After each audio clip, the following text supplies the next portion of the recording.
रोजाना आप संगतां गुरु दरबार अंदर जुड़ करके ते अपने अपने घरां विच बैठ करके इस स्थान तो सरवण करदियां हो। वो चल रही लड़ीवार गुरबाणी विचारां दे नाल सांझ पाइए। विचारां आरंभण तो पहला सतगुरु धन गुरु ग्रंथ साहिब कृपा करन, अपना मेहर भरिया हथ सिर ते रखण। सतगुरु आप रसना उत्ते वरत के अपनी बाणी अपने शब्द की विचार करवा लैन और आप सरबत संगत बख्शो असीस। कोई रसना वंझ ही ना रहे, दोवें हथ जोड़ अपनिया मन और बिरतियां एकागर करदियां लवाओ गुरु चरणों विच हाजरी अदब सहित। सरबत संगत मिल करके उचारण करो जी सतनाम श्री वाहिगुरु साहिब जी। एक बार फिर करो रसनावा पवित्र और मिल के आखो जी सतनाम श्री वाहिगुरु साहिब जी। वाहिगुरु साहिब जी। जप जी साहिब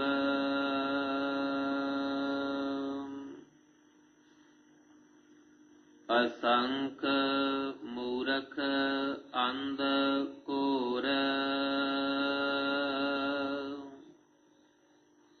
असंख चोर हराम खोर असंख अमर कर जाहे जोर।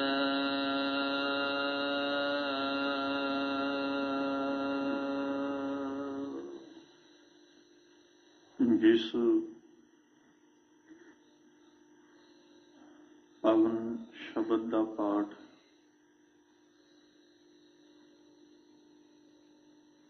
आप संगत ने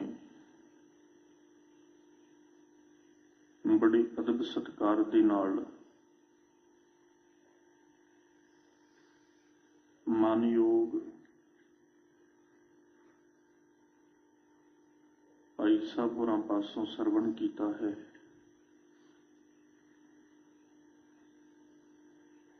ये पावन वचन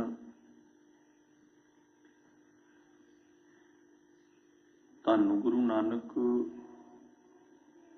देव साहिब जी के मुखार बिन तो उचारण किए हुए जप जी साहिब बाणी दे सिरलेख हेठ 18 नंबर पौड़ी के रूप विच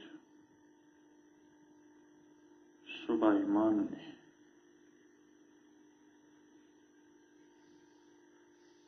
सतगुरु जी ने इस पौड़ी के अंदर जो जीवन जाच जो सिक्ख्या बख्शिश की है, उहदे अंदर सतगुरु जी ने संसार का जिहड़ा दूसरा पक्ष है उहनूं रखिया। क्योंकि 17 नंबर पौड़ी विच सतगुरु जी ने जिक्र किया सी असंख जप, असंख भावो, असंख पूजा, असंख तप ताओ। उदों सारा धार्मिक जिहड़ा पक्ष है सतगुरु जी 17वीं पौड़ी के रूप विच रखते हैं कि दुनिया ते अनेकां ही ने जिहड़े जप तप संजम नेम ये सारियां चीज़ां नूं कमाउण वाले ने, पर इको पहलू नहीं। फिर सतगुरु जी ने दूसरा पक्ष रखिया क्योंकि एक पहलू तो है जिथे सिर्फ धर्म है, पर एक पहलू वो भी है जिथे अधर्म का जिक्र आउंदा। फिर सारा संसार सियाणियां दा नहीं है, विच मूर्ख भी ने। जे सियाणियां दी गिणती नहीं ਤੇ ਗੁਰੂ ਨਾਨਕ ਸਾਹਿਬ ਕਹਿੰਦੇ ਭਾਈ ਮੂਰਖਾਂ ਦੀ ਵੀ ਕੋਈ ਗਿਣਤੀ ਨਹੀਂ। ਜੇ ਸਮਝ ਵਾਲੇ ਸੂਝ ਵਾਲਿਆਂ ਦੀ ਕੋਈ ਗਿਣਤੀ ਨਹੀਂ ਤੇ ਫਿਰ ਅੰਨਿਆਂ ਦੀ ਵੀ ਕੋਈ ਗਿਣਤੀ ਨਹੀਂ। ਜਿਹੜੇ ਅੰਧ ਘੋਰ ਬਣੇ ਬੈਠੇ ਨੇ, ਅੰਨੇ ਬਣ ਕੇ ਬੈਠੇ ਨੇ ਜਾਂ ਮੂਰਖ ਬਣ ਕੇ ਬੈਠੇ ਨੇ, ਗੁਰੂ ਨਾਨਕ ਸਾਹਿਬ ਕਹਿੰਦੇ ਉਹਨਾਂ ਦੀ ਵੀ ਗਿਣਤੀ ਬੇਅੰਤ ਹੈ। ਅਸੰਖ ਮਤਲਬ ਅਣਗਿਣਤ। ਚਾਹੀਦਾ ਤੇ ਇਹ ਸੀ ਕਿ ਜਿੱਥੇ ਅਸੰਖਾਂ ਜਪ ਔਰ ਤਪ ਹੋ ਰਹੇ ਨੇ ਉੱਥੇ ਹਰ ਇੱਕ ਜੀਵ ਉਹਨਾਂ ਜਪ ਔਰ ਤਪ ਦੇ ਗਿਆਨ ਅਧੀਨ ਸਿਆਣਪ ਦਾ ਮਾਲਕ ਹੁੰਦਾ, ਸੂਝ ਦਾ ਮਾਲਕ ਹੁੰਦਾ। ਪਰ ਇੰਨੇ ਜਪ ਔਰ ਤਪ ਹੋਣ ਦੇ ਬਾਵਜੂਦ ਵੀ ਅਸੰਖਾਂ ਮੂਰਖਾਂ ਦੀ ਗਿਣਤੀ ਹੈ ਜਿਹੜੇ ਘੁੱਪ ਹਨੇਰੇ ਵਿੱਚ ਬੈਠੇ ਨੇ। ਜਪ ਤਪ ਦੀ ਕੋਈ ਕਮੀ ਨਹੀਂ ਧਰਤੀ ਦੇ ਉੱਤੇ। ਗੁਰੂ ਨਾਨਕ ਸਾਹਿਬ ਦੇ ਪਹਿਲੇ ਬਚਨਾਂ ਨੂੰ ਨਾਲ ਜ਼ਿਹਨ ਵਿੱਚ ਰੱਖ ਕੇ ਚੱਲਿਓ, ਜਿਹੜਾ 17 ਨੰਬਰ ਪੌੜੀ ਵਿੱਚ ਆਪ ਜੀ ਨੇ ਕੱਲ ਸਾਰੀ ਵਿਚਾਰ ਸਰਵਣ ਕੀਤੀ।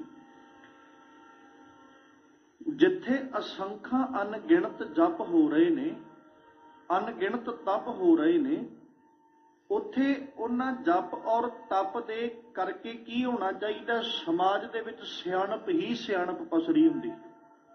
ਚਾਹੀਦਾ ਤੇ ਇਹੀ ਸੀ ਨਾ ਕਿ ਜਿੱਥੇ ਇੰਨੇ ਜਪ, ਇੰਨੇ ਤਪ ਜਾਂ ਇੰਨੇ ਗਿਆਨਵਾਨ ਪੁਰਸ਼ਾਂ ਦਾ ਵਾਸਾ ਹੈ, ਗਿਆਨਵਾਨ ਪੁਰਸ਼ ਰਹਿ ਰਹੇ ਨੇ, ਉੱਥੇ ਹਰ ਜਗ੍ਹਾ ਦੇ ਉੱਤੇ ਸਿਆਣਪ ਤੇ ਸੂਝ ਜਿਹੜੀ ਉਹ ਪਸਰੀ ਹੁੰਦੀ, ਸਮਝਦਾਰੀ ਪਸਰੀ ਹੁੰਦੀ। ਪਰ ਉਹ ਸਾਰੇ ਜਪ ਤਪ ਹੋਣ ਦੇ ਬਾਵਜੂਦ ਵੀ ਗੁਰੂ ਨਾਨਕ ਸਾਹਿਬ ਕਹਿੰਦੇ ਨਹੀਂ ਭਾਈ, ਇੱਥੇ ਅਸੰਖਾਂ ਹੀ ਐਸੇ ਨੇ ਜਿਹੜੇ ਮੂਰਖ ਘੁੱਪ ਹੋਏ, ਅੰਨੇ ਹੋਏ ਫਿਰ ਰਹੇ ਨੇ। ਹੁਣ ਸਤਿਗੁਰੂ ਜੀ ਦੀ ਬਾਣੀ ਨੂੰ ਪੜ੍ਹੋ। ਜਦੋਂ ਮਾਲਕ ਜੀ ਦੀ ਬਾਣੀ ਪੜ੍ਹਦੇ ਆ ਤੇ ਸਤਿਗੁਰੂ ਜੀ ਨੇ ਬਾਣੀ ਵਿੱਚ ਜਦੋਂ ਮੂਰਖਾਂ ਦੀ ਪਰਿਭਾਸ਼ਾ ਦਿੱਤੀ ਤੇ ਗੁਰੂ ਸਾਹਿਬ ਕਹਿੰਦੇ ਮੂਰਖਾਂ ਸਿਰ ਮੂਰਖ ਹੈ ਜੇ ਮੰਨੈ ਨਾਹੀਂ ਨਾਉ। ਨਾਉ ਦਾ ਜਦੋਂ ਅਰਥ ਕਰਦੇ ਆ ਆਪਾਂ, ਉਹਦਾ ਹੁਕਮ ਜਿਹੜਾ ਹੁਕਮ ਤੋਂ ਬਾਹਰਾ ਹੋ ਕੇ ਚੱਲਦਾ ਹੈ ਜਾਂ ਹੁਕਮ ਤੋਂ ਬਾਹਰਾ ਹੋ ਕੇ ਚੱਲਣ ਦੀ ਕੋਸ਼ਿਸ਼ ਕਰਦਾ, ਚੱਲਣ ਦਾ ਯਤਨ ਕਰਦਾ, ਸਾਹਿਬ ਕਹਿੰਦੇ ਉਹ ਮੂਰਖਾਂ ਤੋਂ ਵੀ ਵੱਡਾ ਮੂਰਖ ਹੈ। ਜਾਂ ਸਾਹਿਬ ਕਹਿੰਦੇ ਤੇ ਨਰ ਅਸਲ ਖਰ ਜੇ ਬਿਨ ਗੁਣ ਗਰਭ ਕਰੰਤ। ਅਸਲ ਦੇ ਅੰਦਰ ਉਹ ਮੂਰਖ ਨੇ ਜਿਹੜੇ ਬਿਨਾਂ ਗੁਣ ਹੋਣ ਤੋਂ ਵੀ ਗਰਭ ਕਰਕੇ ਬੈਠੇ, ਹੰਕਾਰ ਕਰਕੇ ਬੈਠੇ।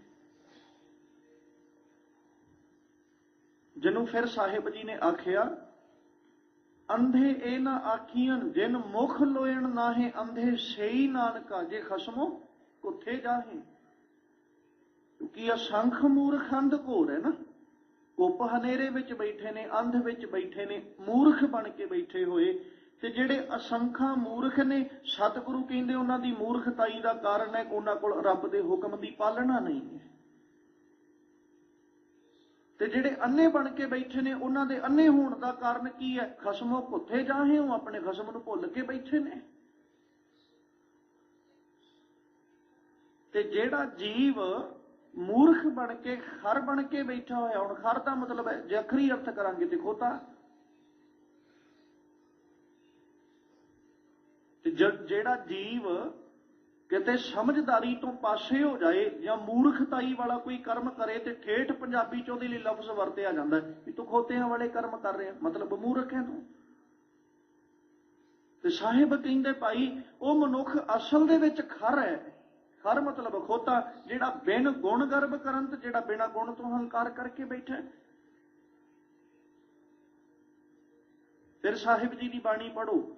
ਮਾਲਕ ਜੀ ਕਹਿੰਦੇ ਪੜਿਆ ਹੋਵੇ ਗੁਣ ਹੰਕਾਰ ਤਾਂ ਓਮੀ ਸਾਧਨਾ ਮਾਰੀ ਹੈ, ਜੇ ਵੇਹੀ ਘਾਲੇ ਘਾਲਣਾ ਤੇ ਵੇਹੋ ਨਾਉ ਪਚਾਰੀ ਹੈ, ਐਸੀ ਕਲਾ ਨਾ ਖੇਡੀ ਹੈ ਜਿਤ ਦਰਗਾ ਗਿਆ ਹਾਰੀ ਹੈ। ਪੜਿਆ ਅਤੇ ਓਮੀਆਂ ਵਿਚਾਰ ਅੱਗੇ ਵਿਚਾਰੀ ਹੈ, ਮੋਹ ਚੱਲੇ ਸੋ ਅੱਗੇ ਮਾਰੀ ਹੈ। ਪੜਿਆ ਮੂਰਖ ਆਖੀ ਹੈ ਜਿਸ ਲਬ ਲੋਭ ਅਹੰਕਾਰਾ। ਜ਼ਰੂਰੀ ਨਹੀਂ ਹੈ ਪੜਿਆ ਲਿਖਿਆ ਸਿਆਣਾ ਹੀ ਹੋਏਗਾ।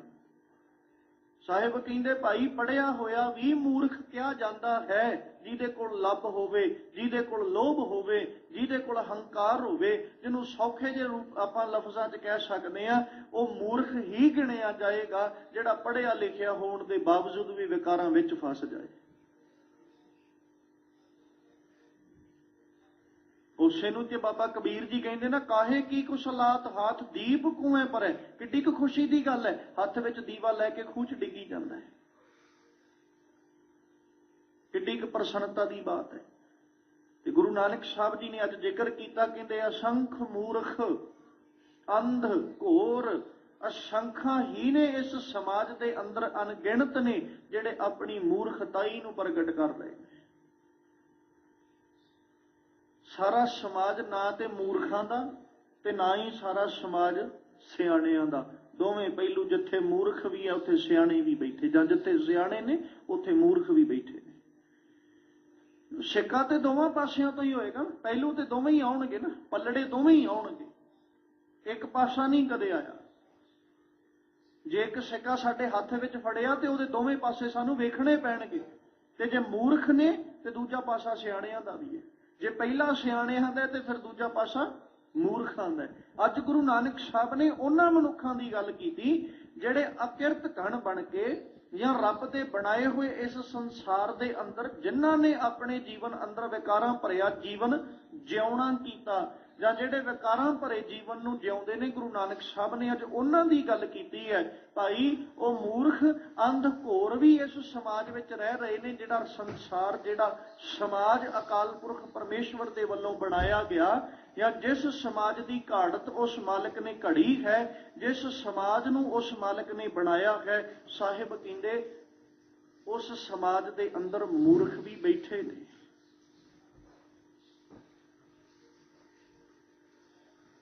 ਫਿਰ ਉਹ ਤੋਂ ਅੱਗੇ ਜ਼ਿਕਰ ਕੀਤਾ ਅਸੰਖ ਚੋਰ ਹਰਾਮਖੋਰ।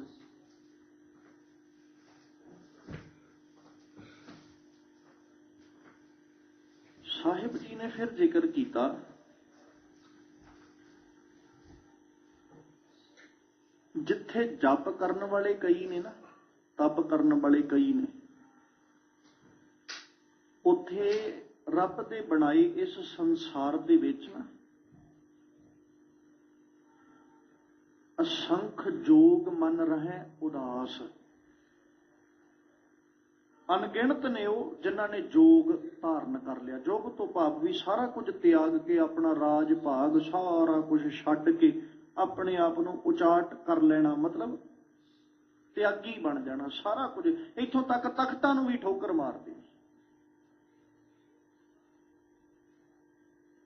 ਜਿਹੜੇ ਰਾਜ ਭੋਗਣ ਵਾਲੇ ਨੇ, ਰਾਜੇ ਬਣ ਕੇ ਰਾਜ ਸੱਤਾ ਮੰਨਣ ਵਾਲੇ ਨੇ, ਉਹਨਾਂ ਦੇ ਕੋਲ ਇੰਨੇ ਕੁ ਗੁਣ ਨੇ, ਜਾਂ ਇੰਨੀ ਕੁ ਉਹ ਤਾਕਤ ਤੇ ਇੰਨੀ ਕੁ ਪਿਆਰੀ ਅਵਸਥਾ ਦੇ ਉਹ ਮਾਲਕ ਨੇ ਕਿ ਉਹ ਸਮਾਂ ਆਉਣ ਦੇ ਉੱਤੇ ਉਹ ਤਖਤਾਂ ਨੂੰ ਵੀ ਠੋਕਰ ਮਾਰ ਦਿੰਦੇ। ਉਚਾਟ ਨੇ ਇਸ ਸੰਸਾਰ ਉੱਤੇ, ਉਹ ਵੀ ਰੱਬ ਨੇ ਪੈਦਾ ਕੀਤੇ, ਅਸੰਖਾਂ ਦੀ ਗਿਣਤੀ ਉਹਨਾਂ ਦੀ ਵੀ, ਜਿਨ੍ਹਾਂ ਨੇ ਤਖਤਾਂ ਨੂੰ ਵੀ ਠੋਕਰਾਂ ਮਾਰੀਆਂ। ਪਰ ਜਿੱਥੇ ਤਖਤਾਂ ਨੂੰ ਠੋਕਰਾਂ ਮਾਰਨ ਵਾਲੇ ਨੇ ਨਾ, ਵੀ ਉਚਾਟ ਹੋ ਕੇ ਆਪਣੇ ਰਾਜ ਤਖਤ ਨੂੰ ਠੋਕਰ ਮਾਰ ਕੇ ਤੇ ਫਕੀਰ ਬਣ ਜਾਣ, ਅਸੰਖਾਂ ਗਿਣਤੀਆਂ ਉਹਨਾਂ ਦੀਆਂ ਨੇ। ਤੇ ਚਾਹੀਦਾ ਤੇ ਇਹੀ ਸੀ ਨਾ ਵੀ ਇਸ ਸਮਾਜ ਉੱਤੇ ਫਿਰ ਸਾਰੇ ਉਪਰਾਮ ਹੋ ਕੇ ਜੀਵਨ ਜਿਉਂਦੇ। ਇੱਥੇ ਕਿਸੇ ਨਾਲ ਚੋਰੀ ਨਾ ਹੁੰਦੀ, ਕਿਸੇ ਨਾਲ ਠੱਗੀ ਨਾ ਹੁੰਦੀ, ਕਿਸੇ ਨੂੰ ਲੁੱਟਿਆ ਨਾ ਜਾਂਦਾ, ਕਿਸੇ ਨੂੰ ਮਾਰਿਆ ਨਾ ਜਾਂਦਾ। ਪਰ ਹੈ ਕੀ ਇੱਥੇ, ਜਿੱਥੇ ਅਸੰਖਾਂ ਜੀਵ ਐਸੇ ਨੇ ਜਿਹੜੇ ਤਖਤਾਂ ਨੂੰ ਠੋਕਰ ਮਾਰਨ ਵਾਲੇ ਨੇ। ਸਾਹਿਬ ਕਹਿੰਦੇ ਭਾਈ ਉੱਥੇ ਉਹਨਾਂ ਦੀ ਵੀ ਗਿਣਤੀ ਘੱਟ ਨਹੀਂ, ਜਿਹੜੇ ਅੱਜ ਵੀ ਚੋਰੀ ਕਰਨ ਵਿੱਚ ਮਾਹਰ ਨੇ, ਜਿਹੜੇ ਅੱਜ ਵੀ ਚੋਰ ਬਣ ਕੇ ਸੰਸਾਰ ਨੂੰ ਲੁੱਟ ਰਹੇ ਨੇ, ਜਿਹੜੇ ਅੱਜ ਵੀ ਚੋਰ ਬਣ ਕੇ ਸੰਸਾਰ ਵਿੱਚ ਚੋਰੀ ਕਰ ਰਹੇ, ਜਾਂ ਠੱਗ ਬਣ ਕੇ ਠੱਗੀ ਕਰ ਰਹੇ, ਤੇ ਜਾਂ ਹਰਾਮ ਦੀ ਕਮਾਈ ਜਿਹੜੀ ਹੈ ਉਹਨੂੰ ਖਾਣ ਵਾਲੇ, ਪਰਾਇਆ ਹੱਕ ਮਾਰ ਕੇ ਖਾਣ ਵਾਲਿਆਂ ਦੀ ਵੀ ਗਿਣਤੀ ਕੋਈ ਘੱਟ ਨਹੀਂ। ਜਿੱਥੇ ਅਸੰਖਾਂ ਦੀ ਗਿਣਤੀ ਹੈ ਮਨ ਕਰਕੇ ਉਦਾਸ ਰਹਿਣ ਵਾਲਿਆਂ ਦੀ, ਅਸੰਖਾਂ ਦੀ ਗਿਣਤੀ ਹੈ ਦਾਨ ਪੁੰਨ ਕਰਕੇ ਖਾਣ ਵਾਲਿਆਂ ਦੀ, ਅਸੰਖਾਂ ਦੀ ਗਿਣਤੀ ਹੈ ਸਮਾਜ ਦਾ ਭਲਾ ਕਰਕੇ ਜਿਉਣ ਵਾਲਿਆਂ ਦੀ, ਪਰ ਨਾਲ ਫਿਰ ਦੂਜਾ ਪੱਖ ਵੀ ਰੱਖਦੇ, ਅਸੰਖਾਂ ਦੀ ਗਿਣਤੀ ਹੈ ਸਮਾਜ ਦਾ ਬੁਰਾ ਕਰਕੇ ਖਾਣ ਵਾਲਿਆਂ ਦੀ। ਅਸੰਖਾਂ ਦੀ ਹੀ ਗਿਣਤੀ ਹੈ ਸਮਾਜ ਵਿੱਚ ਚੋਰੀ ਔਰ ਠੱਗੀ ਭਰਿਆ ਜੀਵਨ ਗੁਜ਼ਾਰਨ ਵਾਲਿਆਂ ਦੀ, ਤੇ ਅਸੰਖਾਂ ਦੀ ਗਿਣਤੀ ਹੈ ਜਿੱਥੇ ਦਾਨ ਪੁੰਨ ਕਰਕੇ ਖਾਣ ਵਾਲੇ ਨੇ। ਅਸੰਖ ਐਸੇ ਵੀ ਨੇ ਜਿਹੜੇ ਪਰਾਇਆ ਹੱਕ ਮਾਰ ਕੇ ਖਾਣ ਵਾਲੇ ਨੇ। ਉਹਨਾਂ ਤੋਂ ਮੁਨਕਰ ਤਾਂ ਨਹੀਂ ਹੋ ਸਕਦੇ ਆਪਾਂ। ਜੇ ਅਸੀਂ ਫਕਰ ਨਾਲ ਕਹਿੰਦੇ ਆ ਨਾ ਜੀ ਦਾਨ ਪੁੰਨ ਸਮਾਜ ਉੱਤੇ ਬਹੁਤ ਹੈ, ਬੜਾ ਦਾਨ ਪੁੰਨ ਮਨੁੱਖਾਂ ਦੁਆਰਾ ਕੀਤਾ ਜਾਂਦਾ ਹੈ, ਦਾਨੀ ਪੁਰਸ਼ਾਂ ਦੁਆਰਾ ਬੜਾ ਦਾਨ ਪੁੰਨ ਕੀਤਾ ਜਾਂਦਾ ਹੈ, ਪਰ ਨਾਲ ਇਹ ਪਾਸਾ ਸਾਡਾ ਸਿਰ ਵੀ ਝੁਕਾ ਦਿੰਦਾ ਵੀ ਜਿੱਥੇ ਦਾਨ ਪੁੰਨ ਕਰਨ ਵਾਲੇ ਮਨੁੱਖ ਨੇ ਉੱਥੇ ਅਸੰਖਾ ਹੀ ਨੇ ਜਿਹੜੇ ਪਰਾਇਆ ਹੱਕ ਮਾਰ ਕੇ ਵੀ ਖਾਣ ਵਾਲੇ।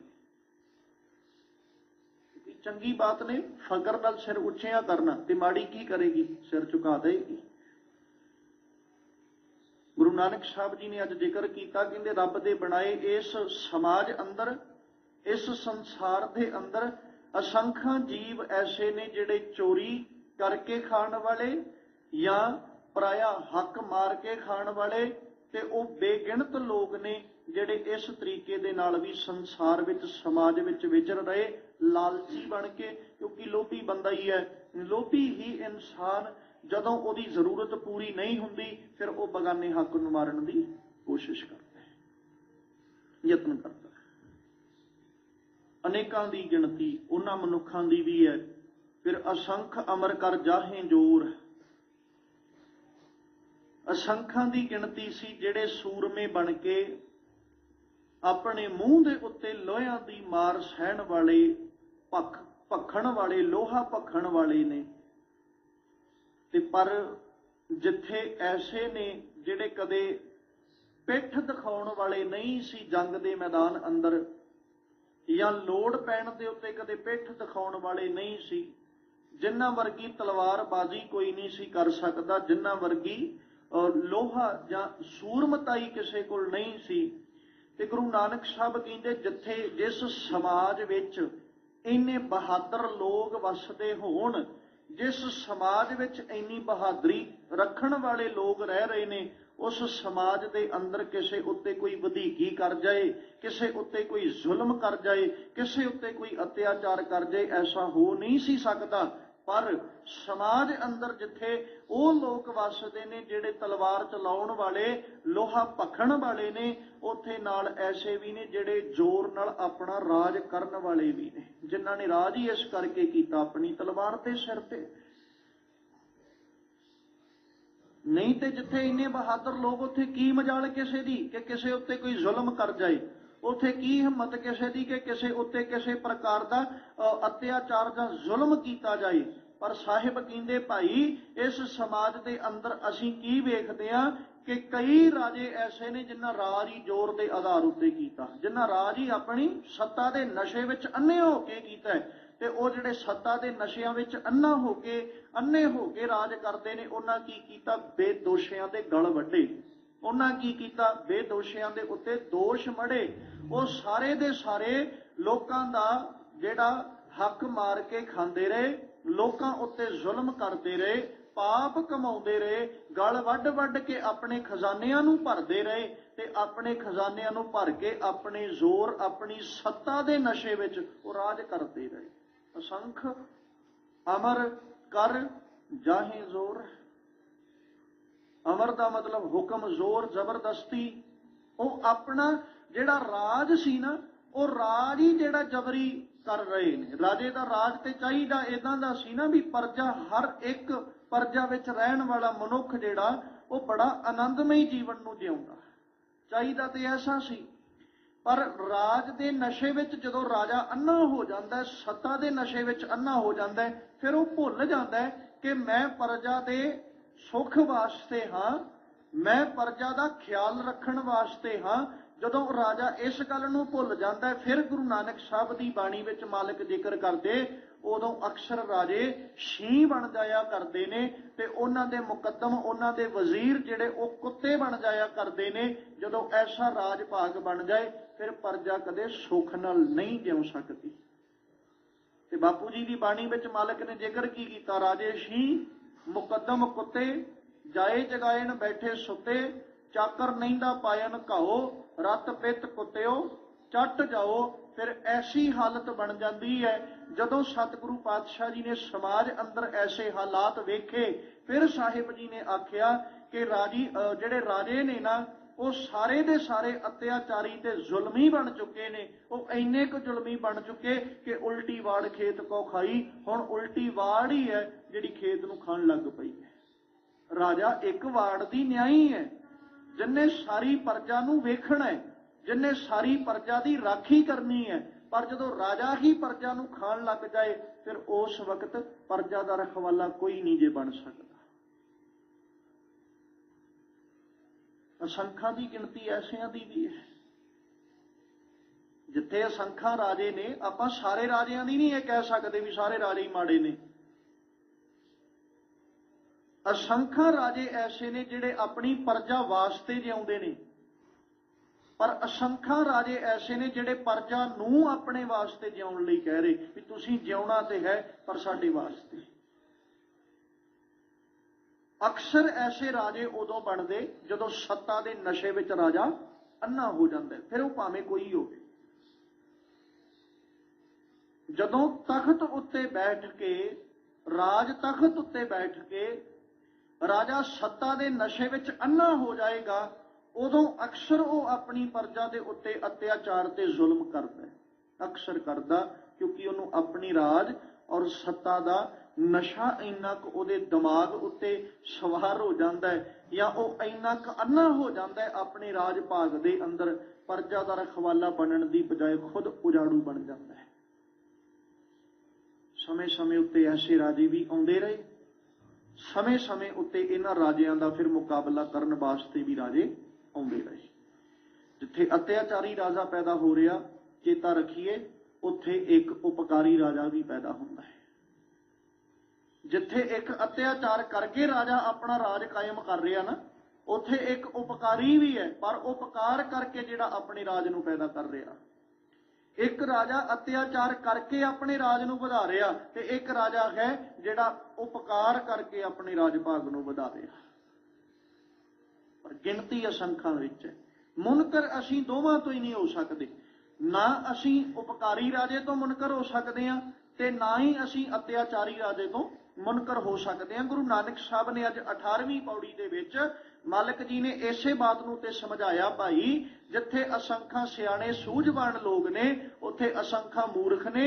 ਜਿੱਥੇ ਸੁਜਾਖੇ ਲੋਕ ਨੇ ਅਸੰਖਾਂ, ਉੱਥੇ ਅੰਨੇ ਵੀ ਵੱਸਦੇ ਨੇ। ਜਿੱਥੇ ਚਾਨਣ ਵਿੱਚ ਰਹਿਣ ਵਾਲੇ ਮਨੁੱਖ ਨੇ, ਉੱਥੇ ਘੁੱਪ ਹਨੇਰੇ ਵਿੱਚ ਰਹਿਣ ਵਾਲੇ ਵੀ ਕਈ ਜੀਵ ਨੇ। ਜਿੱਥੇ ਜੀਵ ਉਪਕਾਰ ਕਰਕੇ ਜਿਉਣ ਵਾਲੇ, ਦਾਨ ਪੁੰਨ ਕਰਕੇ ਜਿਉਣ ਵਾਲੇ, ਆਪਣੀ ਕਿਰਤ ਵਿੱਚੋਂ, ਆਪਣੀਆਂ ਕਮਾਈਆਂ ਵਿੱਚੋਂ ਦੇਣ ਵਾਲੇ ਨੇ, ਉੱਥੇ ਅਸੰਖਾਂ ਹੀ ਐਸੇ ਜਿਹੜੇ ਚੋਰੀਆਂ ਕਰਕੇ ਤੇ ਪਰਾਏ ਹੱਕ ਮਾਰ ਮਾਰ ਕੇ ਖਾਣ ਵਾਲੇ ਨੇ।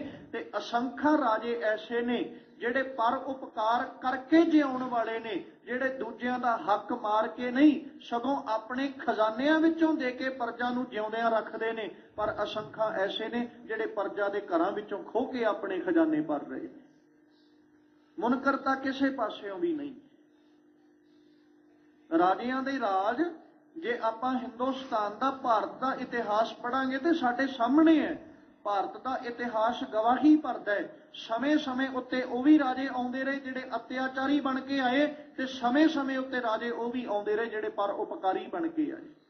ਤੇ ਜਿਨ੍ਹਾਂ ਅਤਿਆਚਾਰ ਕਰਕੇ ਰਾਜ ਕਮਾਇਆ, ਦੁਨੀਆ ਨੇ ਉਹਨਾਂ ਦੇ ਰਾਜ ਭਾਗ ਅੱਗੇ ਹੱਥ ਜੋੜੇ ਵੀ ਅੱਗੇ ਤੋਂ ਐਸਾ ਰਾਜਾ ਕਦੇ ਨਾ ਆਵੇ। ਤੇ ਜਿਨ੍ਹਾਂ ਅਤਿਆਚਾਰ ਕਰਕੇ ਰਾਜ ਕਮਾਇਆ, ਉਹਨਾਂ ਦੇ ਰਾਜ ਅੱਗੇ ਹੱਥ ਜੋੜੇ ਵੀ ਰਾਜਾ ਨਾ ਆਵੇ। ਤੇ ਜਿਹੜਾ ਪਰ ਉਪਕਾਰ ਕਰਕੇ ਰਾਜ ਕਮਾਉਂਦਾ, ਦੁਨੀਆ ਅੱਜ ਵੀ ਉਹਨਾਂ ਰਾਜਿਆਂ ਦੇ ਰਾਜ ਨੂੰ ਤਰਸਦੀ ਹੈ ਕਿ ਸਾਡੇ ਦੇਸ਼ ਵਿੱਚ ਰਾਜ ਹੋਵੇ ਤੇ ਵੈਸੇ ਰਾਜੇ ਦਾ। ਭਾਵੇਂ ਕਿਉਂਕਿ ਗੁਰਬਾਣੀ ਨਾ ਜਿਹੜੀ,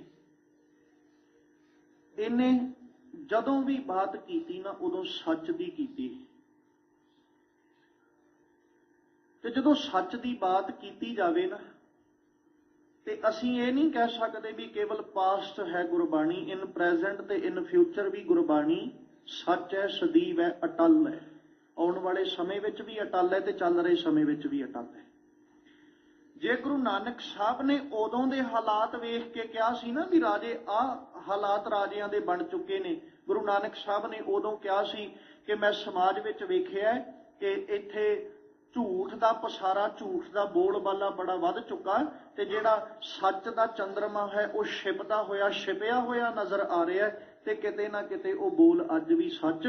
ਜੇ ਉਹ ਰਾਜੇ ਉਦੋਂ ਦੇ ਵੇਖ ਕੇ ਗੁਰੂ ਸਾਹਿਬ ਕਹਿ ਰਹੇ ਭਾਈ ਸ਼ੀਂਹ ਬਣ ਚੁੱਕੇ ਤੇ ਮੁਕੱਦਮ ਇਹਨਾਂ ਦੇ ਕੁੱਤੇ ਬਣ ਚੁੱਕੇ ਨੇ, ਤੇ ਕਿਤੇ ਨਾ ਕਿਤੇ ਰਾਜਿਆਂ ਦੇ ਹਾਲਾਤ ਅੱਜ ਵੀ ਉਦਾਂ ਦੇ ਹੀ ਨੇ। ਜੇ ਗੁਰੂ ਨਾਨਕ ਸਾਹਿਬ ਉਦੋਂ ਕਹਿ ਰਹੇ ਨੇ ਨਾ ਕਿ ਕੂੜ ਅਮਾਵਸ ਸੱਚ ਚੰਦਰਮਾ ਦੀਸੈ ਨਾਹੀ ਕਹਿ ਚੜਿਆ, ਤੇ ਫਿਰ ਅੱਜ ਵੀ ਇਹ ਗੱਲ ਮੰਨਣੀ ਪਏਗੀ ਵੀ ਕਿਤੇ ਨਾ ਕਿਤੇ ਸੱਚ ਦਾ ਚੰਦਰਮਾ ਅੱਜ ਵੀ ਅਲੋਪ ਹੁੰਦਾ ਨਜ਼ਰ ਆ ਰਿਹਾ। ਅੱਜ ਵੀ ਰਾਜੇ ਸ਼ੀਂਹ ਬਣ ਕੇ ਬੈਠੇ ਨੇ, ਮੁਕੱਦਮ ਅੱਜ ਵੀ ਉਹਨਾਂ ਦੇ ਕੁੱਤੇ ਬਣ ਕੇ ਬੈਠੇ, ਤੇ ਖੂਨ ਕਿਹਨਾਂ ਦਾ ਚੂਸਿਆ ਜਾ ਰਿਹਾ? ਜਿਹੜੀ ਪਰਜਾ ਜਿਨ੍ਹਾਂ ਦੇ ਉੱਤੇ ਜ਼ੋਰ ਕਰਕੇ ਜ਼ੁਲਮ ਕਰਕੇ ਉਹਨਾਂ ਦਾ ਖੂਨ ਅੱਜ ਵੀ ਚੂਸਿਆ ਜਾ ਰਿਹਾ। ਤੇ ਵੇਖੋ ਸਤਿਗੁਰੂ ਪਾਤਸ਼ਾਹ ਨੇ ਕਿਸੇ ਪ੍ਰਕਾਰ ਲੁਕੋ ਨਹੀਂ ਰੱਖਿਆ। ਮਾਲਕ ਕਹਿੰਦੇ ਸ਼ੀਂਹ ਨੇ ਸ਼ਿਕਾਰ ਕੀਤਾ, ਸ਼ੇਰ ਨੇ ਸ਼ਿਕਾਰ ਕੀਤਾ। ਸ਼ੇਰ ਨੇ ਸ਼ਿਕਾਰ ਕਰਕੇ ਕੀ ਕੀਤਾ? ਆਪਣਾ ਪੇਟ ਭਰਿਆ। ਸ਼ੇਰ ਪਹਿਲਾਂ ਇਹੀ ਕਰਦਾ ਨਾ, ਪਹਿਲਾਂ ਸ਼ਿਕਾਰ ਕਰਦਾ, ਸ਼ਿਕਾਰ ਕਰਕੇ ਸ਼ੇਰ ਨੇ ਆਪਣਾ ਪੇਟ ਭਰਿਆ। ਜਦੋਂ ਉਹਨੇ ਆਪਣਾ ਪੇਟ ਭਰ ਲਿਆ, ਜਦੋਂ ਪੇਟ ਭਰ ਗਿਆ, ਫਿਰ ਉਹਨੇ ਬਚਿਆ ਹੋਇਆ ਸ਼ਿਕਾਰ ਲੁਕੋ ਕੇ ਨਹੀਂ ਰੱਖਣਾ। ਬਚਿਆ ਹੋਇਆ ਸ਼ਿਕਾਰ ਉਹਨੇ ਸਟੋਰ ਕਰਕੇ ਨਹੀਂ ਰੱਖਣਾ ਵੀ ਹੁਣ ਮੈਂ ਅਗਲੇ ਦਿਨ ਵਾਸਤੇ ਰੱਖ ਲਾਂ, ਉਹਨੇ ਛੱਡ ਜਾਣਾ। ਜਦੋਂ ਛੱਡ ਜਾਂਦਾ ਹੈ ਬਚੇ ਹੋਏ ਸ਼ਿਕਾਰ ਨੂੰ, ਫਿਰ ਆਸ-ਪਾਸ ਦੇ ਜਾਨਵਰ ਚੱਲ ਕੇ ਆਉਂਦੇ। ਫਿਰ ਉਹ ਜਿਹੜੇ ਆਸ-ਪਾਸ ਦੇ ਜਾਨਵਰ ਚੱਲ ਕੇ ਆਉਂਦੇ ਨੇ ਉਹ ਕੀ ਕਰਦੇ? ਜਿਹੜਾ ਡੁੱਲਿਆ ਲਹੂ ਹੈ ਉਹ ਵੀ ਚੱਟੀ ਜਾਂਦੇ ਨੇ, ਤੇ ਜਿਹੜਾ ਬਚਿਆ ਹੋਇਆ ਸ਼ਿਕਾਰ ਹੈ ਉਹ ਵੀ ਖਾਈ ਜਾਂਦੇ ਨੇ। ਬਸ ਰਾਜਿਆਂ ਦੇ ਹਾਲਾਤ ਤੇ ਰਾਜਿਆਂ ਦੇ ਮੁਕੱਦਮਾਂ ਦੀ ਹਾਲਾਤ ਇਹੋ ਬਣ ਚੁੱਕੇ। ਰਾਜਾ ਪਹਿਲੋਂ ਸ਼ਿਕਾਰ ਕਰਦਾ ਹੈ, ਉਹਨੇ ਕੀ ਕੀਤਾ? ਜਿੰਨਾ ਕੁ ਉਹਦੇ ਕੋਲੋਂ ਮਾਸ ਖਾਧਾ ਗਿਆ, ਜਿੰਨਾ ਕੁ ਭੋਜਨ ਖਾਧਾ ਗਿਆ, ਸ਼ਿਕਾਰ ਖਾਧਾ ਗਿਆ, ਖਾ ਲਿਆ। ਜਦੋਂ ਰਾਜੇ ਦਾ ਪੇਟ ਭਰ ਗਿਆ, ਉਸ ਤੋਂ ਬਾਅਦ ਉਹ ਛੱਡ ਦਿੰਦਾ, ਫਿਰ ਉਹਦੇ ਮੁਕੱਦਮ ਚੱਲ ਕੇ ਆਉਂਦੇ ਨੇ। ਫਿਰ ਮੁਕੱਦਮ ਕੀ ਕਰਦੇ? ਜਾਏ ਜਗਾਏ ਨੂੰ ਬੈਠੇ ਸੁੱਤੇ, ਚਾਕਰ ਨਹੀਂਦਾ ਪਾਇਨ ਘਾਓ, ਰੱਤ ਪਿੱਤ ਉੱਤੇ ਉਹ ਚੱਟ ਜਾਓ। ਫਿਰ ਉਹ ਰੱਤ ਤੇ ਪਿੱਤ ਸਾਰਾ ਕੁਝ ਹੀ ਚੱਟ ਜਾਂਦੇ ਨੇ। ਤੇ ਸਾਹਿਬ ਜੀ ਕਹਿੰਦੇ ਚਾਹੀਦਾ ਤੇ ਇਹ ਸੀ ਵੀ ਜਿੱਥੇ ਅਸੰਖ ਸੂਰ ਮੋਹ ਭਖ ਸਾਰ, ਉੱਥੇ ਕਿਸੇ ਉੱਤੇ ਜ਼ੁਲਮ ਨਾ ਹੁੰਦਾ। ਉੱਥੇ ਕਿਸੇ ਦੀ ਮਜ਼ਾਲ ਨਹੀਂ ਸੀ ਪੈਣੀ ਚਾਹੀਦੀ ਵੀ ਕੋਈ ਆਪਣੀ ਤਾਕਤ ਆਪਣੇ ਜ਼ੋਰ ਨਾਲ ਰਾਜ ਕਰ ਜਾਂਦਾ। ਪਰ ਵੇਖਦੇ ਕੀ ਹਾਂ ਕਿ ਕਈ ਰਾਜੇ ਹੀ ਰਾਜ ਆਪਣੀ ਤਲਵਾਰ ਦੇ ਸਿਰ ਤੇ ਕਰਦੇ ਨੇ। ਕਿਉਂਕਿ ਜਦੋਂ ਨਾਦਰ ਸ਼ਾਹ ਚੱਲ ਕੇ ਆਉਂਦਾ ਤੇ ਉਹ ਤਲਵਾਰ ਦੇ ਸਿਰ ਤੇ ਹੀ ਰਾਜ ਕਰਦਾ, ਜਦ ਕਿ ਨਾਦਰ ਸ਼ਾਹ ਨੂੰ ਮਖੌਲ ਵਜੋਂ ਪੁੱਛਿਆ ਜਾਂਦਾ ਹੈ ਕਿ ਤੂੰ ਕਿਹਦਾ ਪੁੱਤਰ ਹੈ, ਤੇਰੇ ਕਿਹੜੀ ਵੰਸ਼ ਹੈ? ਕਿਉਂਕਿ ਜਦੋਂ ਪਿਛੋਕੜ ਪੜ੍ਹਦੇ ਨਾਦਰ ਸ਼ਾਹ ਦਾ ਤੇ ਉਹ ਕਾਜੜੀ ਦਾ ਪੁੱਤਰ, ਭੇਡਾਂ ਚਾਰਨ ਵਾਲੇ ਦਾ ਪੁੱਤਰ ਹੈ। ਉਹਨੂੰ ਮਖੌਲ ਵਜੋਂ ਪੁੱਛਿਆ ਜਾਂਦਾ ਹੈ ਵੀ ਤੂੰ ਪੁੱਤਰ ਕਿਹੜਾ, ਕਿ ਤੇਰੇ ਪਿਤਾ ਕਿਹੜਾ ਰਾਜ ਕਰਦਾ ਸੀ, ਤੇਰਾ ਪਿਤਾ ਕਿਹੜਾ ਬਾਦਸ਼ਾਹ ਸੀ? ਤੇ ਉਦੋਂ ਉਹਦਾ ਪਿਤਾ ਕਹਿੰਦਾ ਵੀ ਜੇ ਤੈਨੂੰ ਕੋਈ ਹੁਣ ਸਵਾਲ ਕਰਦਾ ਤੇ ਫਿਰ ਉਹਨੂੰ ਇਹ ਜਵਾਬ ਦੇਈਂ, ਆਹ ਹਥਿਆਰ ਮੇਰਾ ਪਿਤਾ, ਮੈਂ ਇਸੇ ਤੋਂ ਪੈਦਾ ਹੋਇਆ, ਇਹੀ ਮੇਰੀ ਵੰਸ਼ ਹੈ। ਤੇ ਰਾਜਗੀਰ 9 ਘੰਟੇ ਲਗਾਤਾਰ ਦਿੱਲੀ ਦੀ ਧਰਤੀ ਉੱਤੇ ਕਤਲੇਆਮ ਕਰਨ ਵਾਲਾ ਨਾਦਰ ਸ਼ਾਹ, ਲਗਾਤਾਰ 9 ਘੰਟੇ। ਤੇ ਦਿੱਲੀ ਦਾ ਬਾਦਸ਼ਾਹ ਹੱਥ ਜੋੜ ਕੇ ਆਪਣੀ ਬੱਚੀ ਦਾ ਡੋਲਾ ਨਾਦਰ ਸ਼ਾਹ ਨੂੰ ਦੇ ਕੇ ਕਹਿੰਦਾ ਵੀ ਹੁਣ ਅਤਿਆਚਾਰ ਨਾ ਕਰ, ਇੱਥੇ ਜ਼ੁਲਮ ਛੱਡ ਦੇ, ਇੱਥੇ ਹੁਣ ਅਤਿਆਚਾਰ ਦਿੱਲੀ ਤੇ ਨਾ ਕਰੀ ਤੇ ਵਾਪਸ ਚਲਾ ਜਾ। ਐਸੇ ਰਾਜੇ ਵੀ ਨੇ ਜਿਨ੍ਹਾਂ ਰਾਜ ਕੀਤਾ ਤੇ ਸਿਰਫ ਤਲਵਾਰ ਦੇ ਜ਼ੋਰ ਤੇ ਕੀਤਾ। ਜੇ ਆਪਾਂ ਔਰੰਗਜ਼ੇਬ ਨੂੰ ਵੇਖਾਂਗੇ ਤੇ ਉਹ ਕਿਸ ਜ਼ੋਰ ਤੇ ਰਾਜ ਕਰਦੇ ਆ। ਪਰ ਨਾਲ ਗੁਰੂ ਨਾਨਕ ਸਾਹਿਬ, ਕਿਉਂਕਿ ਮੈਂ ਦੋਵੇਂ ਪੌੜੀਆਂ ਇਸ ਕਰਕੇ ਰੱਖ ਰਿਹਾ, ਇੱਕ ਪੌੜੀ ਦੂਸਰੀ ਪੌੜੀ ਦੇ ਨਾਲ ਸੁਮੇਲ ਖਾਂਦੀ ਹੈ। ਪਹਿਲੀ ਪੌੜੀ ਵਿੱਚ ਸਤਿਗੁਰੂ ਜੀ ਨੇ ਭਲਾਈ ਵਾਲੇ ਜਿੰਨੇ ਕਰਮ ਸਨ ਉਹਨਾਂ ਦਾ ਜ਼ਿਕਰ ਕੀਤਾ, ਪਰ ਨਾਲ ਹੁਣ ਦੂਸਰੀ ਪੌੜੀ ਵਿੱਚ ਸਤਿਗੁਰੂ ਜੀ ਨੇ ਸੰਸਾਰ ਦਾ ਦੂਸਰਾ ਪਹਿਲੂ ਰੱਖਿਆ, ਦੂਸਰਾ ਪੱਖ ਰੱਖਿਆ, ਜਿਹਦੇ ਵਿੱਚ ਧੰਨ ਗੁਰੂ ਨਾਨਕ ਪਾਤਸ਼ਾਹ ਜੀ ਨੇ ਉਹਨਾਂ ਮਨੁੱਖਾਂ ਦਾ ਜ਼ਿਕਰ ਕੀਤਾ, ਉਹਨਾਂ ਭਲਿਆਂ ਪੁਰਸ਼ਾਂ ਦੇ ਨਾਲ ਨਾਲ ਸਮਾਜ ਉੱਤੇ ਅਤਿਆਚਾਰੀ ਤੇ ਜ਼ੁਲਮੀ ਰਾਜਿਆਂ ਦਾ ਫਿਰ ਜ਼ਿਕਰ ਕੀਤਾ। ਤੇ ਸਾਹਿਬ ਜੀ ਅੱਜ ਆਖਦੇ ਕਹਿੰਦੇ ਅਸੰਖ ਅਮਰ ਕਰ ਜਾਹੇ ਜ਼ੋਰ। ਅਣਗਿਣਤ ਨੇ ਐਸੇ ਮਨੁੱਖ ਜਿਨ੍ਹਾਂ ਨੇ ਆਪਣੇ ਜ਼ੋਰ, ਆਪਣੀ ਤਲਵਾਰ ਦੇ ਸਿਰ ਉੱਤੇ ਲੋਕਾਂ ਉੱਤੇ ਜ਼ੁਲਮ ਕਰਕੇ ਤੇ ਆਪਣਾ ਰਾਜ ਭਾਗ ਜਿਹੜਾ ਉਹਨੂੰ ਕਾਇਮ ਕੀਤਾ। ਅਸੰਖ ਗਲ ਵੱਡ ਹੱਤਿਆ ਕਮਾਹੇ, ਅਸੰਖ ਪਾਪੀ ਪਾਪ ਕਰ ਜਾਹੇ। ਅਸੰਖਾਂ ਮਨੁੱਖ ਨੇ ਜਿਹੜੇ ਸਤੀ ਨੇ, ਅਸੰਖਾਂ ਮਨੁੱਖ ਨੇ ਜਿਹੜੇ ਦਾਤਾਰ ਨੇ, ਅਸੰਖਾਂ ਮਨੁੱਖ ਨੇ ਜਿਹੜੇ ਦਾਨ ਕਰਨ ਵਾਲੇ, ਤੇ ਅਸੰਖਾਂ ਹੀ ਮਨੁੱਖ ਨੇ ਜਿਹੜੇ ਉਪਕਾਰ ਕਰਨ ਵਾਲੇ ਨੇ। ਅਸੰਖਾਂ ਅਣਗਿਣਤ ਗਿਣਤੀ ਹੈ ਉਹਨਾਂ ਮਨੁੱਖਾਂ ਦੀ ਜਿਹੜੇ ਬੇਗਾਨਿਆਂ ਉੱਤੇ ਵੀ ਉਪਕਾਰ ਕਰਦੇ, ਜਿਹੜੇ ਆਪਣੇ ਜੀਵਨ ਦੇ ਅੰਦਰ ਚਾਹੇ ਪਹਿਚਾਨ ਹੈ ਤੇ ਭਾਵੇਂ ਨਹੀਂ, ਪਰ ਇਨਸਾਨੀਅਤ ਦੇ ਨਾਤੇ ਉੱਤੇ ਉਹ ਸਹਾਇਤਾ ਕਰਨ ਦੀ ਸੋਚ ਤੇ ਸੁਮਤ ਰੱਖਦੇ। ਅਸੰਖਾਂ ਮਨੁੱਖ ਐਸੇ ਨੇ ਜਿਨ੍ਹਾਂ ਨੇ ਦੋਸ਼ੀਆਂ ਦੇ ਦੋਸ਼ ਵੇਖ ਕੇ ਵੀ ਅਣਡਿੱਠ ਕਰ ਦਿੱਤਾ, ਨਹੀਂ ਵੇਖਿਆ। ਪਰ ਅਸੰਖਾਂ ਮਨੁੱਖ ਐਸੇ ਵੀ ਨੇ ਜਿਨ੍ਹਾਂ ਦਾ ਜ਼ਿਕਰ ਅੱਜ ਗੁਰੂ ਨਾਨਕ ਸਾਹਿਬ ਇਸ ਪੌੜੀ 'ਚ ਕਰ ਰਹੇ। ਮਾਲਕ ਕਹਿੰਦੇ, ਭਾਈ ਸੰਸਾਰ ਦੇ ਉੱਤੇ ਜਿੱਥੇ ਦੋਸ਼ੀਆਂ ਨੂੰ ਬਖਸ਼ਣ ਵਾਲੇ ਬੈਠੇ ਨਾ, ਉੱਥੇ ਸੰਸਾਰ ਦੇ ਉੱਤੇ ਬੇਦੋਸ਼ੀਆਂ ਨੂੰ ਵੱਢਣ ਵਾਲੇ ਵੀ ਬੈਠੇ ਨੇ। ਇੱਕ ਪੱਖ ਕੀ ਹੈ? ਉਪਕਾਰੀਆਂ ਦਾ। ਉਪਕਾਰੀਆਂ ਦਾ ਪਾਸਾ ਕੀ ਹੈ? ਉਹ ਦੋਸ਼ੀਆਂ ਨੂੰ ਵੀ ਬਖਸ਼ੀ ਜਾਂਦੇ ਨੇ। ਭਾਈ ਜੇ ਤੂੰ ਗੁਨਾਹ ਕੀਤਾ ਜਾਂ ਤੈਨੂੰ ਬਖਸ਼ਿਆ, ਅਗਾਂਹ ਤੋਂ ਇਹ ਗੁਨਾਹ ਨਾ ਕਰੀ, ਅਗਾਂਹ ਤੋਂ ਕਿਸੇ ਪ੍ਰਕਾਰ ਤੂੰ ਔਗਣ ਨਾ ਕਮਾਈ। ਤੇ ਅਸੰਖ ਐਸੇ ਵੀ ਨੇ ਜਿਹੜੇ ਬੇਦੋਸ਼ੀਆਂ ਨੂੰ ਫੜ ਕੇ ਵੱਢੀ ਜਾਂਦੇ ਨੇ। ਬੇਦੋਸ਼ੀਆਂ ਦਾ ਕਤਲ ਦਿਨ ਰਾਤ ਕੀਤਾ ਜਾ ਰਿਹਾ ਹੈ। ਜਦੋਂ ਬੇਦੋਸ਼ੀਆਂ ਦਾ ਕਤਲ ਹੁੰਦਾ ਵੇਖਿਆ ਤੇ ਤਾਂ ਹੀ ਗੁਰੂ ਨਾਨਕ ਸਾਹਿਬ ਨੇ ਆਖਿਆ ਨਾ, ਲਾਹੌਰ ਸ਼ਹਿਰ ਜ਼ਹਿਰ ਕਹਿਰ ਸਵਾ ਪਹਿਰ। ਕਹਿੰਦੇ ਮੈਂ ਆਪਣੀਆਂ ਅੱਖਾਂ ਨਾਲ ਵੇਖਿਆ, ਇੱਥੇ ਸਵਾ ਪਹਿਰ ਰਾਤ ਰਹਿੰਦਿਆਂ ਹੀ ਲੋਕਾਂ ਉੱਤੇ ਜ਼ੁਲਮ ਹੋਣਾ ਸ਼ੁਰੂ ਹੋ ਜਾਂਦਾ। ਕੁਰਲਾ ਉੱਠਦੇ ਨੇ ਲੋਕ, ਜ਼ੁਲਮੀ ਬਣ ਕੇ ਬੈਠੇ ਨੇ ਰਾਜੇ। ਸਵਾ ਪਹਿਰ ਰਾਤ ਰਹਿੰਦਿਆਂ ਹੀ ਜ਼ੁਲਮ ਹੋਣਾ ਸ਼ੁਰੂ ਹੋ ਜਾਂਦਾ ਹੈ, ਸਾਰਾ ਦਿਨ ਜ਼ੁਲਮ ਹੁੰਦਾ ਹੈ। ਇੱਥੇ ਐਸੇ ਹਾਲਾਤ ਨੇ ਕਿ ਸਾਹਿਬ ਜੀ ਨੇ ਅੱਜ ਦੀ ਪਾਵਨ ਪੰਕਤੀ 'ਚ ਜ਼ਿਕਰ ਕੀਤਾ, ਕਹਿੰਦੇ ਅਸੰਖ ਗਲ ਵੱਢ ਹੱਤਿਆ ਕਮਾਹੇ। ਅਸੰਖਾਂ ਹੀ ਨੇ ਜਿਹੜੇ ਗਲ ਵੱਢ ਕੇ ਹੱਤਿਆ ਕਮਾ ਰਹੇ, ਕੋਈ ਗਿਣਤੀ ਨਹੀਂ ਉਹਨਾਂ ਦੀ। ਅਣਗਿਣਤ ਨੇ ਜੀਵ ਜਿਨ੍ਹਾਂ ਨੇ ਗਲ ਵੱਢ ਕੇ ਬੇਦੋਸ਼ੀਆਂ ਨੂੰ ਮਾਰ ਕੇ ਹੱਤਿਆ ਕਮਾਈਆਂ।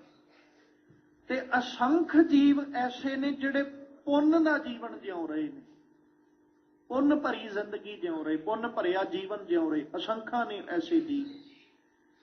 ਪਰ ਜਿੱਥੇ ਅਸੰਖਾਂ ਜੀਵ ਐਸੇ ਨੇ ਜਿਹੜੇ ਪੁੰਨ ਭਰਿਆ ਜੀਵਨ ਜਿਉਣ ਵਾਲੇ ਨੇ, ਅਸੰਖਾਂ ਜੀਵ ਐਸੇ ਵੀ ਨੇ ਜਿਹੜੇ ਪਾਪੀ ਕਰਮ ਕਮਾਵਦੇ ਕਰਦੇ। ਹਾਏ ਹਾਏ, ਉਹਨਾਂ ਤੋਂ ਵੀ ਅਸੀਂ ਅੱਖੋਂ ਪਰੋਖੇ ਨਹੀਂ ਉਹਨਾਂ ਨੂੰ ਕਰ ਸਕਦੇ। ਅਸੰਖਾਂ ਜੀਵ ਐਸੇ ਨੇ ਜਿਹੜੇ ਪਾਪ ਬੁਰਾ ਪਾਪੀ ਕੋ ਪਿਆਰਾ, ਪਾਪ ਲੱਦੇ ਪਾਪੇ ਪਾਸਾਰਾ। ਅਸੰਖਾਂ ਗਿਣਤੀ ਉਹਨਾਂ ਦੀ ਵੀ ਹੈ ਜਿਹੜੇ ਜੀਵਨ ਹੀ ਪਾਪ ਦੇ ਆਧਾਰ ਤੇ ਜਿਉ ਰਹੇ ਨੇ। ਅਸੰਖ ਪਾਪੀ ਪਾਪ ਕਰ ਜਾਹੇ, ਕਰ ਰਹੇ ਪਾਪ ਕਰ ਕਰਕੇ ਤੁਰੇ ਜਾਂਦੇ ਨੇ ਸੰਸਾਰ ਦੇ ਉੱਤੇ, ਕਿਉਂਕਿ ਜੀਵਨ ਹੈ, ਜੀਵਨ ਨੇ ਗੁਜ਼ਰਨਾ। ਕੋਈ ਪੁੰਨ ਕਰਕੇ ਗੁਜ਼ਾਰ ਰਿਹਾ ਤੇ ਕੋਈ ਪਾਪ ਕਰਕੇ। ਜਿਹੜਾ ਪੁੰਨ ਕਰਕੇ ਗੁਜ਼ਾਰ ਰਿਹਾ ਜੀਵਨ ਉਹਦਾ ਵੀ ਗੁਜ਼ਰ ਰਿਹਾ, ਤੇ ਉਹਨਾਂ ਦੀ ਵੀ ਗਿਣਤੀ ਕੋਈ ਨਹੀਂ, ਉਹਨਾਂ ਦੇ ਪੁੰਨਾਂ ਦੀ ਕੋਈ ਗਿਣਤੀ ਨਹੀਂ, ਉਹਨਾਂ ਦੇ ਭਲੇ ਕਰਮਾਂ ਦੀ ਕੋਈ ਗਿਣਤੀ ਨਹੀਂ, ਤੇ ਉਹਨਾਂ ਮਨੁੱਖਾਂ ਦੀ ਵੀ ਕੋਈ ਗਿਣਤੀ ਨਹੀਂ ਜਿਨ੍ਹਾਂ ਨੇ ਭਲੇ ਕਰਮ ਕਰਕੇ ਜੀਵਨ ਗੁਜ਼ਾਰਿਆ। ਪਰ ਨਾਲ ਦੂਜੇ ਪਾਸੇ ਸਾਹਿਬ ਕਹਿੰਦੇ, ਭਾਈ ਅਸੰਖਾਂ ਜੀਵ ਐਸੇ ਨੇ ਜਿਨ੍ਹਾਂ ਦੇ ਪਾਪਾਂ ਦੀ ਵੀ ਕੋਈ ਗਿਣਤੀ ਨਹੀਂ। ਇੱਕ ਨਾ ਕਿਤੇ ਬੈਠ ਕੇ ਜਦੋਂ ਆਪਾਂ ਮਨਾਂ ਨੂੰ ਫਰੋਲਾਂਗੇ ਨਾ, ਆਪਣੇ ਹਿਰਦਿਆਂ ਨੂੰ ਫਰੋਲਾਂਗੇ, ਤੇ ਕੋਈ ਐਸਾ ਨਹੀਂ ਹੈ ਜਿਹਨੇ ਪਾਪ ਨਾ ਕੀਤਾ ਹੋਵੇ। ਬਸ ਫਰਕ ਇੰਨਾ, ਕਿਸੇ ਦੇ ਪਾਪ ਲੁਕ ਜਾਂਦੇ ਨੇ, ਕਿਸੇ ਦੇ ਛਪ ਜਾਂਦੇ ਨੇ। ਤੇ ਜਿਹਦੇ ਛਪ ਜਾਂਦੇ ਨੇ ਉਹ ਪਾਪੀ ਬਣ ਜਾਂਦਾ, ਜਿਹਦੇ ਲੁਕ ਜਾਂਦੇ ਨੇ ਉਹ ਆਪਣੀਆਂ ਨਜ਼ਰਾਂ 'ਚ ਤੇ ਪਾਪੀ ਹੈ, ਪਰ ਸਮਾਜ ਦੀਆਂ ਨਜ਼ਰਾਂ 'ਚੋਂ ਬੜਾ ਭਲਾ ਪੁਰਸ਼ ਹੈ। ਜਿੰਨਾ ਚਿਰ ਔਗਣਾ ਤੇ ਪੜਦਾ ਹੈ ਉਹਨਾਂ ਚਿਰ ਸਾਰੇ ਹੀ ਭਲੇ ਨੇ। ਪਰ ਜਦੋਂ ਔਗਣਾ ਤੋਂ ਪਰਦਾ ਉੱਠ ਜਾਂਦਾ ਹੈ, ਪਤਾ ਅਸਲੀਅਤ ਦਾ ਫਿਰ ਲੱਗਦਾ ਹੈ। ਜਿੰਨਾ ਚਿਰ ਔਗਣਾ ਤੇ ਪੜਦਾ ਪਿਆ, ਉਹਨਾਂ ਚਿਰ ਤੇ ਤੁਰਿਆ ਜਾਂਦਾ ਹਰ ਮਨੁੱਖ ਸਾਧੂ ਹੈ। ਉਹਨਾਂ ਚਿਰ ਤੁਰਿਆ ਜਾਂਦਾ ਹਰ ਮਨੁੱਖ ਫਕੀਰ ਹੈ, ਜਿੰਨਾ ਚਿਰ ਔਗਣਾ ਤੇ ਪੜਦਾ ਹੈ। ਤੇ ਜੇ ਕਿਤੇ ਔਗਣਾ ਤੋਂ ਪੜਦਾ ਉੱਠ ਜਾਏ, ਫਿਰ ਫਕੀਰ ਵੀ ਵਿਕਾਰੀ ਬਣ ਕੇ ਨਿਕਲਦਾ, ਫਿਰ ਸਾਧੂ ਵੀ ਵਿਕਾਰੀ ਬਣ ਕੇ ਨਿਕਲਦਾ। ਸਿਰਫ ਔਗਣਾ ਤੋਂ ਪੜਦਾ ਉੱਠਣ ਦੀ ਦੇਰ ਹੈ। ਇਹਦੇ ਅਕਾਲ ਪੁਰਖ ਪਰਮੇਸ਼ਵਰ ਦਾ ਸ਼ੁਕਰਾਨਾ ਹੈ, ਜਿਹੜਾ ਸਾਡੇ ਔਗਣਾ ਤੇ ਪੜਦਾ ਪਾ ਕੇ, ਜਿਹਨੇ ਸਾਡੀ ਪੱਤ ਨੂੰ ਢਕਿਆ ਹੋਇਆ, ਜਿਹਨੇ ਸਾਡੀ ਇੱਜ਼ਤ ਨੂੰ ਬਰਕਰਾਰ ਰੱਖਿਆ, ਉਹ ਅਕਾਲ ਪੁਰਖ ਪਰਮੇਸ਼ਵਰ ਦਾ ਸ਼ੁਕਰਾਨਾ ਹੈ। ਤੇ ਜੇ ਕਿਤੇ ਅਕਾਲ ਪੁਰਖ ਪਰਮੇਸ਼ਵਰ ਔਗਣਾ ਤੋਂ ਪੜਦਾ ਚੁੱਕ ਕੇ ਤੁਰਿਆ ਜਾਂਦਾ, ਹਰ ਮਨੁੱਖ ਵਿਕਾਰੀ ਹੋਏਗਾ। ਹਾਲਾਤ ਸਾਹਮਣੇ ਹੀ ਨੇ, ਸਾਧੂ ਅਖਵਾਉਣ ਵਾਲੇ ਵੀ ਵਿਕਾਰੀ ਬਣ ਬਣ ਕੇ ਨਿਕਲੇ। ਸਿਰਫ ਜਿੰਨਾ ਚਿਰ ਔਗਣਾ ਤੇ ਪੜਦਾ ਸੀ, ਉਹਨਾਂ ਚਿਰ ਹਰ ਇਨਸਾਨ ਸਾਧੂ ਹੈ। ਇਹਦੇ ਚ ਕੋਈ ਦੋਰਾਵਾ ਨਹੀਂ, ਇਹਦੇ ਚ ਕੋਈ ਅੱਤ ਕਥਨੀ ਨਹੀਂ ਹੈ। ਹਰ ਬੰਦਾ ਭਲਾ ਹੈ, ਪਰ ਉਹਨਾਂ ਚਿਰ ਜਿੰਨਾ ਚਿਰ ਉਹਦੀ ਔਗਣਾ ਤੇ ਪੜਦਾ ਹੈ।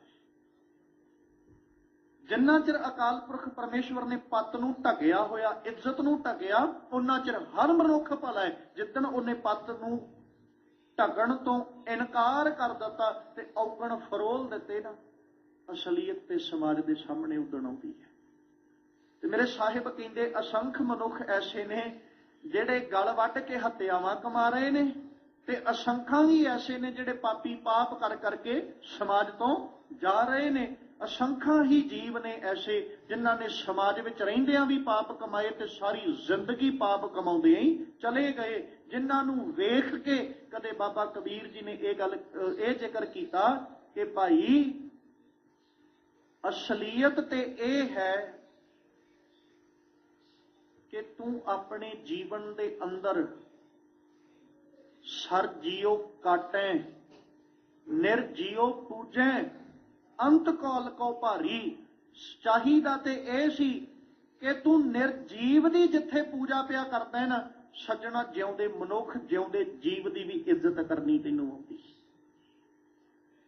ਜੀ ਵਧੋ ਸੋ ਧਰਮ ਕਰ ਥਾਪੋ, ਅਧਰਮ ਕਹੋ ਕਤ ਭਾਈ, ਆਪਸ ਕੋ ਮੁਨੀਵਰ ਕਰ ਥਾਪੋ, ਕਾਕੋ ਕਹੋ ਕਸਾਈ। ਬਾਬਾ ਕਬੀਰ ਜੀ ਕਹਿੰਦੇ, ਦੱਸ ਕਸਾਈ ਕਿਹਨੂੰ ਕਹੇਗਾ? ਤੂੰ ਤੇ ਧਰਮ ਦੇ ਨਾਮ ਉੱਤੇ ਲੋਕ ਵੱਢੀ ਜਾਂਦਾ, ਤੂੰ ਤੇ ਧਰਮ ਦੇ ਨਾਮ ਉੱਤੇ ਜੀਵਾਂ ਨੂੰ ਵੱਢੀ ਜਾਂਦਾ। ਧਰਮ ਦੇ ਨਾਮ ਉੱਤੇ ਜੀਵਾਂ ਨੂੰ ਮਾਰਨ ਵਾਲਿਆ, ਜੇ ਤੂੰ ਧਰਮ ਕਮਾ ਰਿਹਾ ਫਿਰ ਕਸਾਈ ਕੌਣ ਹੋਇਆ? ਅਸੰਖ ਪਾਪੀ ਪਾਪ ਕਰ ਜਾਹੀ, ਐਸੇ ਜੀਵਾਂ ਦੀ ਕੋਈ ਗਿਣਤੀ ਨਹੀਂ। ਅਣਗਿਣਤ ਨੇ ਐਸੇ ਜੀਵ ਵੀ ਜਿਹੜੇ ਪਾਪ ਕਰ ਕਰਕੇ ਜਾ ਰਹੇ ਹਨ। ਅਸੰਖ ਕੂੜਿਆਰ ਕੂੜੇ ਫਿਰਾਹੇ, ਅਸੰਖ ਮਲੇਸ਼ ਮਲ ਭਖ ਖਾਹੇ। ਫਿਰ ਸਾਹਿਬ ਕਹਿੰਦੇ 17ਵੀਂ ਪੌੜੀ 'ਚ ਜ਼ਿਕਰ ਕੀਤਾ, ਅਸੰਖ ਮੋਨ ਲਿਵ ਲਾਏ ਤਾਰ। ਅਸੰਖਾਂ ਮਨੁੱਖ ਨੇ ਜਿਹੜੇ ਮੋਨ ਧਾਰ ਧਰ ਕੇ, ਸਮਾਧੀਆਂ ਲਾ ਲਾ ਕੇ ਆਪਣੇ ਮਨ ਨੂੰ ਸਾਧ ਰਹੇ ਨੇ। ਅਸੰਖਾਂ ਦੀ ਗਿਣਤੀ ਉਹਨਾਂ ਦੀ। ਜਿੱਥੇ ਮੋਨ ਧਾਰ ਕੇ, ਸਮਾਧੀਆਂ ਲਾ ਕੇ ਮਨ ਨੂੰ ਸਾਧਣ ਦਾ ਯਤਨ ਕੀਤਾ ਜਾ ਰਿਹਾ, ਆਪਣੇ ਆਪ ਨੂੰ ਸਾਧਣ ਦਾ ਯਤਨ ਕੀਤਾ ਜਾ ਰਿਹਾ, ਚਾਹੀਦਾ ਤੇ ਇਹ ਸੀ ਸਾਰੇ ਪਾਸੇ ਭਲੇ ਪੁਰਸ਼ ਹੁੰਦੇ। ਅਸਲੀਅਤ ਤੇ ਇਹੀ ਹੈ ਨਾ ਵੀ ਅਸੰਖਾਂ ਮਨੁੱਖ ਨੇ ਜਿਹੜੇ ਸਮਾਜ ਵਿੱਚ ਰਹਿੰਦਿਆਂ ਹੋਇਆਂ ਆਪਣੇ ਮਨ ਨੂੰ ਸਾਧਣ ਦਾ ਦਿਨ ਰਾਤ ਯਤਨ ਕਰ ਰਹੇ ਨੇ, ਕੋਸ਼ਿਸ਼ ਕਰ ਰਹੇ, ਦਿਨ ਰਾਤ ਆਪਣੇ ਇੰਦਰੀਆਂ ਨੂੰ ਆਪਣੇ ਕਾਬੂ ਵਿੱਚ ਕਰਨ ਦਾ ਯਤਨ ਕਰ ਰਹੇ, ਆਪਣੇ ਸਰੀਰ ਨੂੰ ਸਾਧਣ ਲਈ ਕਈ ਤਰ੍ਹਾਂ ਦੇ ਸਾਧਨ ਵਰਤ ਰਹੇ ਨੇ, ਕਈ ਤਰ੍ਹਾਂ ਦੇ ਆਸਨ ਪਏ ਕਰਦੇ। ਚਾਹੀਦਾ ਤੇ ਇਹ ਸੀ ਸਾਰਿਆਂ ਦੇ ਜੀਵਨ ਉੱਚੇ ਤੇ ਸੁੱਚੇ ਹੁੰਦੇ, ਪਰ ਮਾਲਕ ਕਹਿੰਦੇ ਸਮਾਜ ਵਿੱਚ ਇੱਕ ਪੱਖ ਇਹ ਵੀ ਵੇਖਿਆ, ਕਹਿੰਦੇ ਅਸੰਖ ਕੂੜਿਆਰ ਕੂੜੇ ਫਿਰਾਹੇ। ਜਿੱਥੇ ਅਸੰਖਾਂ ਮਨੁੱਖ ਨੇ ਨਾ, ਜਿਨ੍ਹਾਂ ਨੇ ਮਨ ਦੀ ਇਕਾਗਰਤਾ ਵਾਸਤੇ ਸਾਧਨ ਸਾਧੇ, ਉੱਥੇ ਕਹਿੰਦੇ ਅਸੰਖਾਂ ਹੀ ਮਨੁੱਖ ਨੇ ਜਿਹੜੇ ਮਨ ਦੀ ਖੋਟ ਵਾਸਤੇ ਵੀ ਕਈ ਸਾਧਨ ਸਾਧ ਰਹੇ, ਝੂਠ ਵਾਸਤੇ ਕਈ ਸਾਧਨ ਸਾਧ ਰਹੇ। ਜਿਸ ਮਨੁੱਖ ਦੀ ਜੈਸੀ ਬਿਰਤੀ ਹੈ ਨਾ, ਉਹਨੇ ਉਹ ਕਰਮ ਲਈ ਕਰਨ ਵਾਸਤੇ ਕੋਈ ਨਾ ਕੋਈ ਸਾਧਨ ਜ਼ਰੂਰ ਲੱਭਣਾ, ਤਰੀਕਾ ਲੱਭਣਾ। ਸੱਚ ਬੋਲਣ ਵਾਲੇ ਨੇ ਸੱਚ ਬੋਲਣ ਲਈ ਸਾਧਨ ਲੱਭਣਾ, ਮੌਕਾ ਲੱਭਣਾ, ਤਲਾਸ਼ ਵਿੱਚ ਰਹੇਗਾ ਕਿ ਮੈਨੂੰ ਕਦੋਂ ਸਬੱਬ ਬਣੇ ਮੈਂ ਸੱਚ ਬੋਲਾਂ। ਤੇ ਝੂਠ ਬੋਲਣ ਵਾਲਾ ਇਸ ਤਲਾਸ਼ ਵਿੱਚ ਰਹੇਗਾ ਕਦੋਂ ਮੌਕਾ ਮਿਲੇ ਤੇ ਮੈਂ ਝੂਠ ਬੋਲਾਂ। ਜਿੱਥੇ ਮਨ ਨੂੰ ਸਾਧਣ ਵਾਲੇ ਨੇ ਕੋਸ਼ਿਸ਼ ਕਰਨੀ ਕਿ ਮੈਨੂੰ ਸਮਾਂ ਮਿਲੇ, ਸਬੱਬ ਬਣੇ, ਮੈਂ ਮਨ ਦੀ ਸਾਧਨਾ ਕਰਾਂ, ਆਪਣੀਆਂ ਇੰਦਰੀਆਂ ਨੂੰ ਕਾਬੂ ਵਿੱਚ ਕਰਾਂ, ਉੱਥੇ ਨਾਲ ਉਸ ਮਨੁੱਖ ਦਾ ਵੀ ਇਹ ਜਿਹੜਾ ਜ਼ੋਰ ਹੈ ਜਾਂ ਉਸ ਮਨੁੱਖ ਦੇ ਮਨ ਦੀ ਵੀ ਬਾਤ ਹੈ ਕਿ ਉਹ ਮਨੁੱਖ ਹਰ ਵਕਤ ਕੂੜ ਕਮਾਉਣ ਵਾਸਤੇ ਵੀ ਸਾਧਨ ਲੱਭ ਰਿਹਾ ਕਿ ਕਦੋਂ ਸਾਧਨ ਮਿਲੇ ਤੇ ਮੈਂ ਕੂੜ ਕਮਾਵਾਂ। ਉਹਦੀ ਸੁਰਤ ਵੈਸੀ ਹੈ ਤੇ ਦੂਸਰੇ ਪਾਸੇ ਮੱਤ ਚੰਗੀ ਹੈ, ਇੱਕ ਪਾਸੇ ਮੱਤ ਮੰਦੀ ਹੈ। ਜਿਹਦੀ ਚੰਗੀ ਮੱਤ ਹੈ ਉਹ ਚੰਗੇ ਕਰਮ ਕਰਨ ਲਈ ਸੋਚੇਗਾ ਤੇ ਜਿਹਦੀ ਮੰਦੀ ਹੈ ਸਦਾ ਮੰਦਾ ਕਰਨ ਵਾਸਤੇ ਸੋਚੇਗਾ। ਸਾਹਿਬ ਕਹਿੰਦੇ ਅਸੰਖਾਂ ਨੇ ਐਸੇ ਜਿਹੜੇ ਕੂੜ ਵਿੱਚ ਪਏ ਹੋਏ ਕੂੜਿਆਰ ਬਣ ਕੇ ਤੇ ਕੂੜ ਕਮਾ ਰਹੇ ਨੇ, ਝੂਠ ਤੇ ਝੂਠ ਕਮਾ ਰਹੇ ਹੋ, ਉਹਨਾਂ ਕੋਲ ਸਿਵਾਏ ਝੂਠ ਤੋਂ ਕੁਝ ਵੀ ਨਹੀਂ ਹੈ। ਤੇ ਅਸੰਖ ਮਲੇਸ਼ ਮਲ ਭਖ ਖਾਹੇ, ਅਸੰਖਾਂ ਹੀ ਮਲੇਸ਼ ਨੇ ਜਿਹੜੇ ਮੰਦੀਆਂ ਇੱਛਾਵਾਂ ਰੱਖਣ ਵਾਲੇ, ਭੈੜੀ ਮੱਤ ਰੱਖਣ ਵਾਲੇ, ਭੈੜੀ ਸੋਚ ਰੱਖਣ ਵਾਲੇ, ਉਹ ਦਿਨ ਰਾਤ ਮੈਲ ਭਖ ਰਹੇ ਨੇ। ਗੰਦਗੀ ਖਾਣ ਵਾਲੇ ਨੇ ਤੇ ਗੰਦਗੀ ਹੀ ਖਾਣੀ ਹੈ ਨਾ। ਸਤਿਗੁਰੂ ਜੀ ਨੇ ਇੱਕ ਬੜਾ ਪਿਆਰਾ ਬਚਨ ਬਾਣੀ 'ਚ ਆਖਿਆ, ਉੱਥੇ ਮਾਲਕ ਜੀ ਨੇ ਨਾ, ਕਿਉਂਕਿ ਗੁਰਬਾਣੀ ਅੰਦਰ ਸਤਿਗੁਰੂ ਜੀ ਨੇ ਪੰਛੀਆਂ ਦਾ ਜ਼ਿਕਰ ਕੀਤਾ ਵੱਖਰੇ ਵੱਖਰੇ, ਪਰ ਜਦੋਂ ਖਾਣੇ ਦੀ ਬਾਤ ਆਉਂਦੀ ਨਾ ਤੇ ਉਦੋਂ ਗੁਰੂ ਨਾਨਕ ਸਾਹਿਬ ਨੇ, ਧੰਨ ਗੁਰੂ ਗ੍ਰੰਥ ਸਾਹਿਬ ਪਾਤਸ਼ਾਹ ਨੇ ਅਕਸਰ ਬਾਤ ਜਿਹੜੀ ਕੀਤੀ ਉਹ ਬਗਲੇ ਦੀ, ਕਾਗ ਦੀ ਤੇ ਹੰਸ ਦੀ ਕਰਦੇ। ਕਿਉਂਕਿ ਸਾਡੇ ਸਮਾਜ ਦੀ ਹਾਲਤ ਪਤਾ, ਬਹੁਤਾਤ ਸਾਡੇ ਸਮਾਜ ਦੇ ਹਾਲਾਤ ਨੇ ਬਗਲਿਆਂ ਵਾਲੇ। ਕਾਂ ਬਿਰਤੀ, ਕਾਂ ਵਰਗੇ ਹਾਲਾਤ ਕਿਸੇ ਕਿਸੇ ਦੇ ਨੇ, ਪਰ ਬਗਲਿਆਂ ਵਰਗੇ ਹਾਲਾਤ ਬਹੁਤਿਆਂ ਦੇ ਨੇ। ਬਹੁਤਾਤ ਹਾਲਾਤ ਬਗਲਿਆਂ ਵਾਲੇ ਨੇ, ਕਿਉਂਕਿ ਕਾਂ ਦੇ ਹਾਲਾਤ ਕਾਂ ਦੇ ਸਰੂਪ ਤੋਂ ਪਤਾ ਲੱਗ ਜਾਣੇ ਨੇ। ਬਗਲੇ ਦੇ ਹਾਲਾਤ ਬਗਲੇ ਦੇ ਸਰੂਪ ਤੋਂ ਨਹੀਂ ਪਤਾ ਲੱਗਦੇ, ਉਹਦੇ ਖਾਣੇ ਤੋਂ ਪਤਾ ਲੱਗਦੇ। ਕਿਉਂਕਿ ਵੇਖਣ ਨੂੰ ਤੇ ਬਗਲਾ ਵੀ ਹੰਸ ਹੀ ਜਾਪਦਾ ਨਾ, ਤੇ ਜਦੋਂ ਬਗਲਾ ਵੇਖਣ ਵਾਲਾ, ਜਿਹਨੇ ਨਹੀਂ ਵੇਖਿਆ ਉਹਨੇ ਵੇਖ ਕੇ ਤੇ ਇਹੀ ਅੰਦਾਜ਼ਾ ਲਾਉਣਾ ਨਾ ਚਿੱਟਾ ਹੈ, ਭਲਾ ਹੀ ਹੋਏਗਾ। ਪਰ ਜਦੋਂ ਭੋਜਨ ਵੇਖਿਆ ਜਾਂਦਾ ਹੈ ਨਜ਼ਰ ਫੇਰ ਆਉਂਦਾ ਵੇਖਣ ਨੂੰ ਹੀ ਚਿੱਟਾ ਹੈ, ਅੰਦਰ ਤੇ ਮਲੇਸ਼ ਹੀ ਬਣਿਆ ਬੈਠਾ, ਮੈਲ ਲੈ ਕੇ ਬੈਠਾ ਅੰਦਰ। ਤੇ ਸਤਿਗੁਰੂ ਜੀ ਨੇ ਬਾਣੀ ਅੰਦਰ ਬੜਾ ਪਿਆਰਾ ਜ਼ਿਕਰ ਕੀਤਾ। ਮਾਲਕ ਕਹਿੰਦੇ ਹੰਸ ਉੱਡਰ ਕੋਧਰੇ ਪਿਆ, ਲੋਕ ਵਿਡਾਰਨ ਜਾਏ, ਕਹਿਲਾ ਲੋਕ ਨਾ ਜਾਣੇ, ਹੰਸ ਨਾ ਕੋਧਰਾ ਖਾਏ। ਲੋਕ ਨਹੀਂ ਸਮਝ ਸਕੇ ਇਹਦਾ ਖਾਣਾ ਨਹੀਂ ਹੈ। ਤੇ ਇੱਕ ਪਾਸੇ ਸਾਹਿਬ ਜੀ ਕਹਿੰਦੇ ਬਗਲਾ ਕਾਗ ਨਾ ਰਹੀ ਉਥੇ, ਉਹਨਾਂ ਖਾਣਾ, ਉਹਨਾਂ ਦਾ ਖਾਣਾ ਕੁਝ ਹੋਰ ਹੈ। ਜਿਹਨੂੰ ਸਤਿਗੁਰੂ ਜੀ ਆਖਦੇ ਹੰਸਾਂ ਹੀਰਾ ਮੋਤੀ ਚੁਗਣਾ, ਬਗ ਡੱਡਾਂ ਭਾਲਣ ਜਾਵੇ। ਜਦੋਂ ਉਹ ਹਾਲਾਤ ਤੇ ਆ ਕੇ ਬਿਆਨ ਕਰਾਂਗੇ ਨਾ, ਸਾਹਿਬ ਕਹਿੰਦੇ ਹੰਸਾਂ ਨੇ ਤੇ ਬੈਠਣਾ ਹੈ ਜਦੋਂ ਮਾਨ ਸਰੋਵਰ ਦੇ ਕਿਨਾਰੇ ਤੇ, ਉਹਨਾਂ ਕੀ ਲੱਭਣਾ? ਮੋਤੀ ਤੇ ਮੁਕਤਾਹਲ। ਤੇ ਜੇ ਕਿਤੇ ਬਗਲਾ ਉੱਥੇ ਪਹੁੰਚ ਜਾਏ ਉਹਨੇ ਉੱਥੇ ਵੀ ਡੱਡੂ ਤੇ ਮੱਛੀਆਂ ਹੀ ਲੱਭਣੀਆਂ ਨੇ। ਅਵਸਥਾ ਵੈਸੀ ਹੈ, ਹਾਲਾਤ ਵੈਸੇ ਨੇ। ਜਿੱਥੇ ਭਲੇ ਪੁਰਸ਼ਾਂ ਦੀ ਗੱਲ ਹੈ, ਗੁਰਬਾਣੀ ਨੇ ਨਾਲ ਉਹਨਾਂ ਪੁਰਸ਼ਾਂ ਦੀ ਵੀ ਬਾਤ ਕੀਤੀ ਵੀ ਐਸੇ ਮਨੁੱਖ, ਕਿਉਂਕਿ ਇੱਕ ਪਾਸੇ ਸਤਿਗੁਰੂ ਜੀ ਆਖਦੇ ਕਿ ਉਹ ਅਕਾਲ ਪੁਰਖ ਪਰਮੇਸ਼ਵਰ ਦੇ ਉੱਤੇ ਭਰੋਸਾ ਰੱਖ ਕੇ ਕਹਿਣ ਵਾਲੇ ਨੇ ਤੂੰ ਦਾਤਾ ਦਾਤਾਰ ਤੇਰਾ ਦਿੱਤਾ ਖਾਵਣਾ। ਪਰ ਇੱਕ ਪਾਸੇ ਗੁਰੂ ਨਾਨਕ ਸਾਹਿਬ ਨੇ ਉਹਨਾਂ ਦੀ ਵੀ ਗੱਲ ਕੀਤੀ, ਕੇਤਿਆਂ ਲੈ ਲੈ ਮੁੱਕਰ ਪਾਹੇ, ਕੇਤੇ ਮੂਰਖ ਖਾਹੀ ਖਾਹੇ। ਕਈ ਨੇ ਜਿਹੜੇ ਕਹਿੰਦੇ ਰੱਬ ਜੀ ਤੇਰਾ ਦਿੱਤਾ ਖਾਣੇ ਆ, ਤੇਰਾ ਦਿੱਤਾ ਹੀ ਭੋਗਦੇ ਆ ਤੇ ਤੇਰਾ ਦਿੱਤਾ ਹੀ ਪਹਿਨਦੇ ਆ। ਤੇ ਕਈ ਐਸੇ ਨੇ ਜਿਹੜੇ ਖਾ ਕੇ ਪਹਿਨ ਕੇ ਹੰਢਾ ਕੇ ਵੀ ਕਹਿੰਦੇ ਰੱਬਾ ਤੂੰ ਦਿੱਤਾ ਹੀ ਕੀ ਹੈ। ਦੋਵੇਂ ਪੱਖ ਨੇ ਨਾ। ਅੱਜ ਦੇ ਇਸ ਪਾਵਨ ਸ਼ਬਦ ਵਿੱਚ ਵੀ ਸਤਿਗੁਰੂ ਜੀ ਨੇ ਜ਼ਿਕਰ ਕਰਦੇ ਆਖਿਆ, ਕਹਿੰਦੇ ਅਸੰਖ ਮਲੇਸ਼, ਭੈੜੀ ਬਿਰਤੀ ਰੱਖਣ ਵਾਲੇ ਕੀ ਕਰ ਰਹੇ? ਮਲ ਭੱਖ, ਭੱਖ ਮਤਲਬ ਖਾਣਾ, ਮਲ ਭੱਖ ਰਹੇ ਨੇ, ਖਾ ਰਹੇ ਨੇ, ਦਿਨ ਰਾਤ ਆਪਣੀ ਮਲੇਸ਼ ਭਰੀ ਬਿਰਤੀ ਦੇ ਨਾਲ ਮੈਲ ਹੀ ਖਾਈ ਜਾਂਦੇ।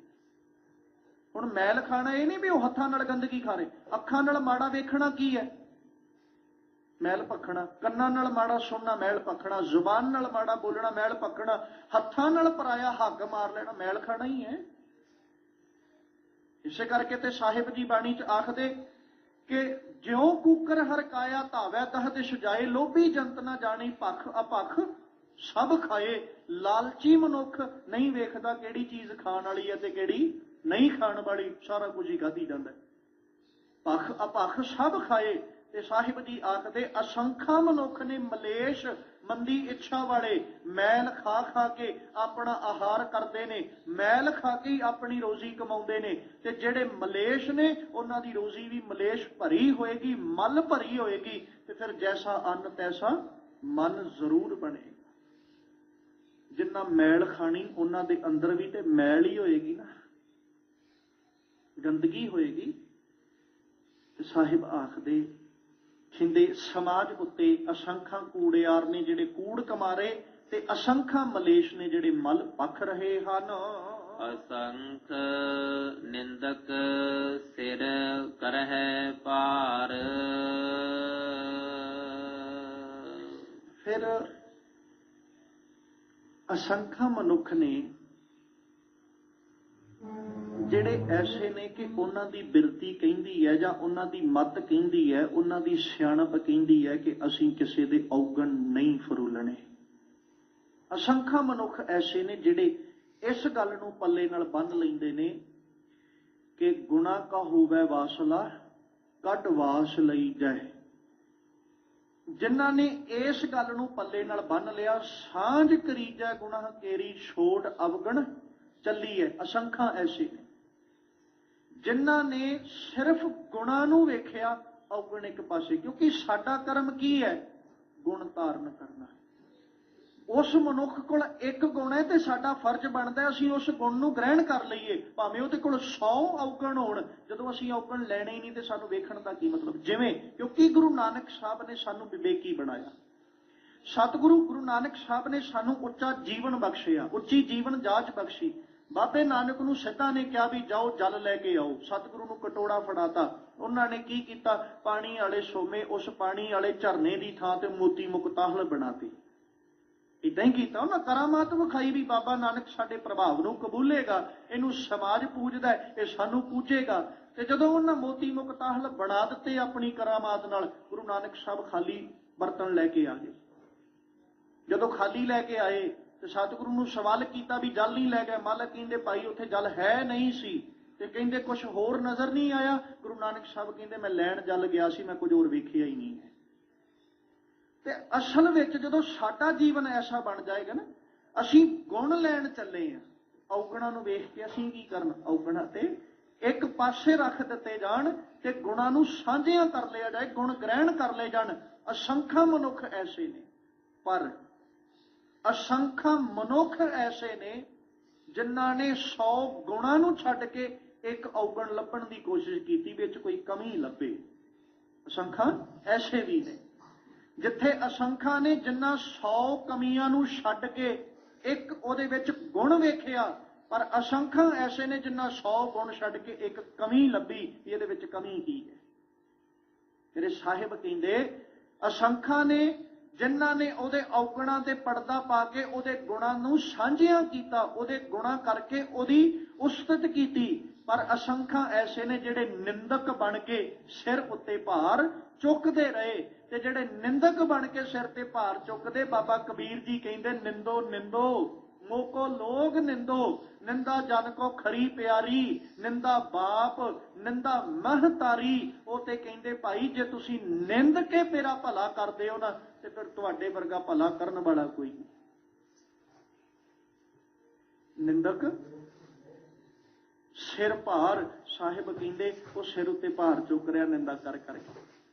ਨਿੰਦਾ ਕਰਨ ਵਾਲੇ, ਕਿਉਂਕਿ ਅਖੀਰ ਵਿੱਚ ਜਾ ਕੇ ਬਾਬਾ ਕਬੀਰ ਜੀ ਨੇ ਕਹਿਤਾ, ਨਿੰਦਕ ਡੂਬਾ ਹਮ ਉਤਰੇ ਪਾ। ਡੁੱਬੇਗਾ ਕੌਣ? ਜਿਹੜਾ ਭਾਰਾ ਹੋ ਗਿਆ। ਤਰੇਗਾ ਕੌਣ? ਜਿਹੜਾ ਹਲਕਾ ਹੋ ਗਿਆ, ਹੌਲਾ ਹੋ ਗਿਆ। ਤੇ ਭਾਰਾ ਕਾਹਦੇ ਨਾਲ ਹੋਇਆ? ਉਹਨੇ ਨਿੰਦਿਆ ਕਰ ਕਰਕੇ ਸਿਰ ਤੇ ਭਾਰ ਚੁੱਕ ਲਿਆ। ਤੇ ਜਿਹਦੀ ਨਿੰਦਿਆ ਕਰ ਰਿਹਾ ਸੀ ਉਹਨੇ ਔਗਣ ਛੱਡ ਛੱਡ ਕੇ ਆਪਣੇ ਆਪ ਨੂੰ ਹਲਕਿਆਂ ਕਰ ਲਿਆ। ਬਾਬਾ ਕਬੀਰ ਜੀ ਕਹਿੰਦੇ, ਉਹ ਨਿੰਦਿਆ ਕਰਕੇ ਮੇਰੇ ਔਗਣ ਦੱਸਦਾ ਰਿਹਾ ਤੇ ਮੈਂ ਆਪਣੇ ਔਗਣਾਂ ਨੂੰ ਗੁਣਾਂ ਵਿੱਚ ਤਬਦੀਲ ਕਰਦਾ ਰਿਹਾ। ਇੱਕ ਦਿਨ ਐਸਾ ਆਇਆ, ਉਹ ਨਿੰਦਾ ਕਰਨ ਵਾਲਾ ਕਰ ਕਰਕੇ ਨਿੰਦਿਆ ਡੁੱਬ ਗਿਆ, ਪਰ ਮੈਂ ਆਪਣੇ ਜੀਵਨ ਨੂੰ ਸਵਾਰ ਲਿਆ। ਹਮ ਉਤਰੇ ਪਾਰ, ਅਸੀਂ ਕਹਿੰਦੇ ਸੰਸਾਰ ਸਮੁੰਦਰ ਪਾਰ ਲੰਘ ਗਏ। ਅਸੰਖ ਨਿੰਦਕ ਸਿਰ ਕਰੈ ਭਾਰ। ਸਾਹਿਬ ਕਹਿੰਦੇ ਅਸੰਖਾਂ ਦੀ ਗਿਣਤੀ ਹੈ ਉਹਨਾਂ ਦੀ ਜਿਹੜੇ ਨਿੰਦਕ ਬਣ ਕੇ ਨਿੰਦਿਆ ਕਰਕੇ ਸਿਰ ਉੱਤੇ ਭਾਰ ਚੁੱਕ ਰਹੇ ਹਨ। ਨਾਨਕ ਨੀਚ ਕਹਿ ਵਿਚਾਰ, ਵਾਰਿਆ ਨਾ ਜਾਵਾ ਏਕ ਵਾਰ। ਹੁਣ ਥੋੜਾ ਜਿਹਾ ਤਵੱਜੋ ਦੇ ਕੇ ਸਮਝਿਓ, ਕਿਉਂਕਿ ਅਕਸਰ ਇੱਥੇ ਆ ਕੇ ਨਾ ਅਸੀਂ ਕਈ ਤਰ੍ਹਾਂ ਦੀਆਂ ਸੋਚਾਂ ਜਿਹੜੀਆਂ ਸੋਚ ਕੇ ਬਹਿ ਜਾਂਦੇ ਆ। ਇੱਕ ਬਾਤ ਤੇ ਪੱਕੀ ਹੈ, ਗੁਰੂ ਨਾਨਕ ਸਾਹਿਬ ਦੀ ਬਾਣੀ ਹੈ। ਜਪਜੀ ਗੁਰੂ ਨਾਨਕ ਸਾਹਿਬ ਦੇ ਮੁਖਾਰਬਿੰਦ ਤੋਂ ਉਚਾਰਨ ਕੀਤੀ। ਜਦੋਂ ਬਾਕੀ ਗੁਰੂ ਸਾਹਿਬਾਨਾਂ ਦੀ ਬਾਣੀ ਪੜ੍ਹਦੇ ਆ ਨਾ, ਬਾਕੀ ਗੁਰੂ ਸਾਹਿਬਾਨਾਂ ਨੇ ਗੁਰੂ ਨਾਨਕ ਸਾਹਿਬ ਨੂੰ ਵੱਡਾ ਤੇ ਆਖਿਆ, ਪਰ ਕਦੇ ਕਿਸੇ ਪ੍ਰਕਾਰ ਇਸ ਤਰ੍ਹਾਂ ਵਚਨ ਨਹੀਂ ਕਹੇ ਜਿਵੇਂ ਗੁਰੂ ਨਾਨਕ ਸਾਹਿਬ ਖੁਦ ਵਰਤ ਰਹੇ ਨੇ। ਤੇ ਦੂਜਾ ਖਿਆਲ ਰੱਖੀਏ, ਜੇ ਗੁਰਬਾਣੀ ਵਿਆਕਰਨ ਅਨੁਸਾਰ ਚੱਲਦੇ ਹਾਂ ਤੇ ਨੀਚ ਜਿਹੜਾ ਇਹ ਇੱਕ ਵਿਸ਼ੇਸ਼ਣ ਹੈ, ਨਾਨਕ ਇੱਕ ਨਾਊਨ ਹੈ, ਇੱਕ ਵਿਸ਼ੇਸ਼ਯ ਹੈ। ਤੇ ਵਿਆਕਰਨ ਦੇ ਰੂਲਸ ਨਿਯਮ ਇਹ ਕਹਿੰਦੇ ਨੇ, ਵਿਸ਼ੇਸ਼ਣ ਆਪਣੇ ਵਿਸ਼ੇਸ਼ਯ ਮੁਤਾਬਕ ਆਉਂਦਾ ਹੈ। ਨਾਨਕ ਦੇ ਕੱਕੇ ਨੂੰ ਔਂਕੜ ਹੈ ਤੇ ਇਸ ਲਈ ਨੀਚ ਦੇ ਚੱਚੇ ਨੂੰ ਵੀ ਔਂਕੜ ਲੱਗੀ ਹੋਈ ਹੈ। ਮਤਲਬ ਇਹ ਸ਼ਬਦ ਗੁਰੂ ਨਾਨਕ ਸਾਹਿਬ ਨੇ ਆਪਣੇ ਲਈ ਵਰਤੇ ਨੇ, ਗੁਰੂ ਨਾਨਕ ਸਾਹਿਬ ਨੇ ਖੁਦ ਵਰਤੇ ਨੇ। ਮੈਂ ਪਹਿਲੋਂ ਜ਼ਿਕਰ ਕੀਤਾ, ਬਾਕੀ ਗੁਰੂ ਸਾਹਿਬਾਨਾਂ ਦੀ ਬਾਣੀ ਪੜਾਂਗੇ, ਸਾਨੂੰ ਇਹ ਸ਼ਬਦ ਤੇ ਪੜਨ ਵਾਸਤੇ ਮਿਲ ਜਾਂਦੇ, ਸਭ ਤੇ ਵੱਡਾ ਸਤਿਗੁਰ ਨਾਨਕ ਜਿਨ ਕੱਲ ਰਾਖੀ ਮੇਰੀ। ਜਾਂ ਗੁਰੂ ਨਾਨਕ ਸਾਹਿਬ ਦੇ ਲਈ ਜਦੋਂ ਭੱਟ ਸਾਹਿਬਾਨ ਸ਼ਬਦ ਵਰਤਦੇ ਤੇ ਉਹ ਕਹਿੰਦੇ ਨੇ ਕਿ ਗੁਰੂ ਨਾਨਕ ਪਾਤਸ਼ਾਹ ਉਹ ਅਵਤਾਰ ਨੇ ਜਿਹੜਾ ਸਮਾਜ ਦੇ ਅੰਦਰ ਆ ਕੇ ਖੁਦ ਪ੍ਰਮਾਤਮਾ ਸਰੂਪ, ਜਿਨ੍ਹਾਂ ਨੇ ਸਮਾਜ ਨੂੰ ਸਿੱਧੇ ਰਸਤੇ ਤੇ ਪਾਇਆ। ਪਰ ਜਦੋਂ ਗੁਰੂ ਨਾਨਕ ਸਾਹਿਬ ਨੇ ਜ਼ਿਕਰ ਕੀਤਾ, ਬਾਬੇ ਨਾਨਕ ਨੇ ਕੇਵਲ ਇੱਥੇ ਨਹੀਂ, ਹੋਰ ਵੀ ਕਈ ਬਾਣੀ ਵਿੱਚ ਸ਼ਬਦ ਸਤਿਗੁਰੂ ਜੀ ਵਰਤਦੇ, ਜਿੱਥੇ ਮਾਲਕ ਆਪ ਕਹਿੰਦੇ ਜਨ ਨਾਨਕ ਕੁਤਰੇ ਕਾਂਢੇ, ਉੱਥੇ ਵੀ ਸਤਿਗੁਰੂ ਪਾਤਸ਼ਾਹ ਗੁਰੂ ਨਾਨਕ ਸਾਹਿਬ ਦੇ ਪਾਵਨ ਬਚਨ। ਇੱਥੇ ਸਾਹਿਬ ਕਹਿੰਦੇ ਨਾਨਕ ਨੀਚ ਕਹਿ ਵਿਚਾਰ, ਨੀਵੇਂ ਨਾਨਕ ਇਹ ਵਿਚਾਰ ਆਖ ਰਹੇ ਨੇ ਕਿ ਵਾਰਿਆ ਨਾ ਜਾਵਾਂ ਇੱਕ ਵਾਰ, ਮੈਂ ਉਸ ਮਾਲਕ ਤੋਂ ਇੱਕ ਵਾਰ ਵੀ ਕੁਰਬਾਨ ਨਹੀਂ ਜਾ ਸਕਦਾ, ਉਹਦੇ ਤੋਂ ਇੱਕ ਵਾਰ ਵੀ ਬਲਿਹਾਰ ਨੇ ਮੈਂ ਨਹੀਂ ਜਾ ਸਕਦਾ। ਸਾਹਿਬ ਕਹਿੰਦੇ ਉਹ ਅਕਾਲ ਪੁਰਖ ਹੈ ਹੀ ਇੰਨਾ ਕੁ ਬੇਅੰਤ ਕਿ ਉਹਦੇ ਤੋਂ ਕਿਸੇ ਪ੍ਰਕਾਰ ਵੀ ਅਸੀਂ ਵਾਰ ਨੇ ਨਹੀਂ ਜਾ ਸਕਦੇ। ਜੋ ਤੁਧ ਭਾਵੈ ਸਾਈ ਭਲੀ ਕਾਰ, ਤੂੰ ਸਦਾ ਸਲਾਮਤ ਨਿਰੰਕਾਰ। ਫਿਰ ਸਾਹਿਬ ਕਹਿੰਦੇ ਰੱਬ ਜੀ ਤੁਹਾਡੇ ਤੋਂ ਵਾਰ ਨੇ ਤੇ ਨਹੀਂ ਜਾ ਸਕਦੇ, ਪਰ ਹੱਥ ਜੋੜ ਕੇ ਜਿੰਨੀ ਕੁ ਪਾਇਆ ਤੁਸੀਂ ਸਾਨੂੰ ਦਿੱਤੀ ਹੈ, ਜਿੰਨਾ ਕੁ ਬਲ ਤੁਸੀਂ ਸਾਨੂੰ ਦਿੱਤਾ ਹੈ, ਉਸ ਬਲ ਦੇ ਮੁਤਾਬਕ, ਜਿਹੜਾ ਬਲ ਤੁਸੀਂ ਦਿੱਤਾ ਹੈ ਉਸ ਬਲ ਦੇ ਮੁਤਾਬਕ, ਉਸ ਬਲ ਨਾਲ ਅਸੀਂ ਇਹ ਕਹਿ ਸਕਦੇ ਹਾਂ ਜੋ ਤੁਧ ਭਾਵੈ ਸਾਈ ਭਲੀ ਕਾਰ। ਰੱਬ ਜੀ ਜੋ ਤੁਹਾਨੂੰ ਭਾਉਂਦਾ ਹੈ ਉਹੀ ਕਾਰ ਭਲੀ ਹੈ, ਉਹ ਕਰਮ ਚੰਗਾ ਹੈ ਜੋ ਤੁਹਾਨੂੰ ਭਾਉਂਦਾ ਹੈ। ਤੂੰ ਸਦਾ ਸਲਾਮਤ ਨਿਰੰਕਾਰ, ਤੇ ਹੈ ਨਿਰਆਕਾਰ ਮਾਲਕ ਜੀ ਤੁਸੀਂ ਸਦੀਵ ਸਲਾਮਤ ਹੋ, ਸਦਾ ਰਹਿਣ ਵਾਲੇ ਹੋ। ਤੇ ਸਮਾਜ ਅੰਦਰ ਜਿਹੜੀ ਵੀ ਖੇਡ ਵਰਤ ਰਹੀ ਹੈ, ਹੁਣ ਵੇਖੋ ਜਦੋਂ 17ਵੀਂ ਪੌੜੀ ਸਤਿਗੁਰੂ ਜੀ ਨੇ ਜ਼ਿਕਰ ਕੀਤਾ, ਉਹਦੇ ਚ ਭਲੇ ਪੁਰਸ਼ਾਂ ਦੀ ਗੱਲ ਕੀਤੀ। ਅਸੰਖ ਜਪ, ਅਸੰਖ ਭਾਉ, ਅਸੰਖ ਪੂਜਾ, ਅਸੰਖ ਤਪ ਤਾਉ, ਉਹ ਸਾਰੇ ਦੇ ਸਾਰੇ ਭਲੇ ਕਰਮ ਤੇ ਭਲੇ ਪੁਰਸ਼ਾਂ ਦੀ ਗੱਲ ਕੀਤੀ। ਉਹਦੇ ਵਿੱਚ ਅਖੀਰ 'ਚ ਜਾ ਕੇ ਕੀ ਕਿਹਾ, ਜੋ ਤੁਧ ਭਾਵੈ ਸਾਈ ਭਲੀ ਕਾਰ, ਤੂੰ ਸਦਾ ਸਲਾਮਤ ਨਿਰੰਕਾਰ। ਮਤਲਬ ਰੱਬ ਜੀ ਸਮਾਜ ਵਿੱਚ ਜਿੱਥੇ ਭਲਾਈ ਦੇ ਕਰਮ ਤੇ ਭਲੇ ਮਨੁੱਖ ਰਹਿ ਰਹੇ ਨੇ ਨਾ, ਇਹ ਵੀ ਕਾਰ ਤੈਨੂੰ ਭਾ ਰਹੀ ਹੈ। ਤੇ ਜੇ ਆ ਸਮਾਜ ਵਿੱਚ ਮੂਰਖ, ਅੰਧ, ਘੋਰ, ਗਲ ਵੱਟ, ਹੱਤਿਆ ਕਮਾਹੇ, ਪਾਪੀ ਪਾਪ ਕਰ ਜਾਹੇ, ਏਦਾਂ ਦੇ ਮਨੁੱਖ ਰਹਿ ਰਹੇ ਨੇ ਨਾ, ਜੋ ਤੁਧ ਭਾਵੈ ਸਾਈ ਭਲੀ ਕਾਰ। ਇਹ ਵੀ ਤੈਨੂੰ ਚੰਗਾ ਲੱਗ ਰਿਹਾ, ਜੋ ਕਾਰ ਤੈਨੂੰ ਭਲੀ ਲੱਗ ਰਹੀ ਹੈ ਰੱਬ ਜੀ ਸਮਾਜ ਅੰਦਰ ਉਹ ਹੋ ਰਿਹਾ। ਕਿਉਂਕਿ ਸਮਾਜ ਦੇ ਅੰਦਰ ਇੱਕ ਵੀ ਕਰਮ ਐਸਾ ਨਹੀਂ ਜਿਹੜਾ ਰੱਬ ਦੇ ਖਿਲਾਫ ਹੋਵੇ ਜਾਂ ਰੱਬ ਤੋਂ ਬਿਨਾਂ ਹੋਵੇ।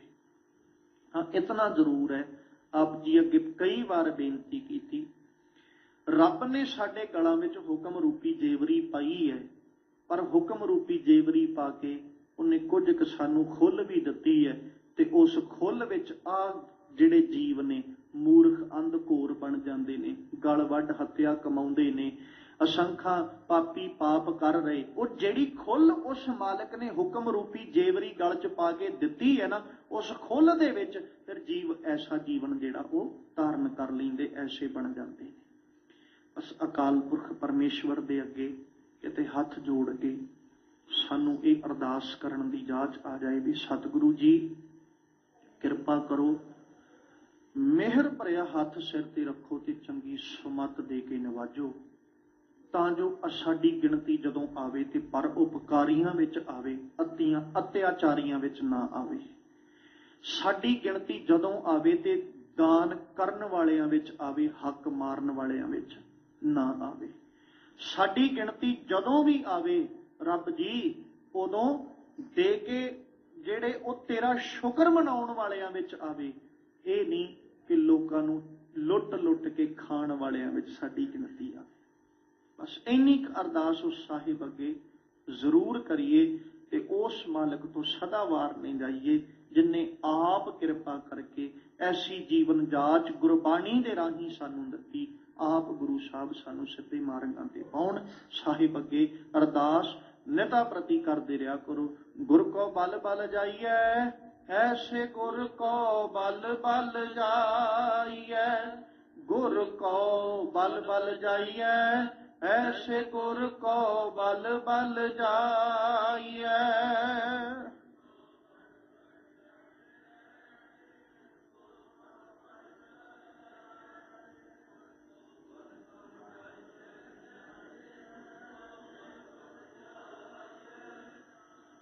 ਗੁਰ ਕੋ ਬਲ ਬਲ ਜਾਈਐ, ਐਸੇ ਗੁਰ ਕੋ ਬਲ ਬਲ ਜਾਈਐ।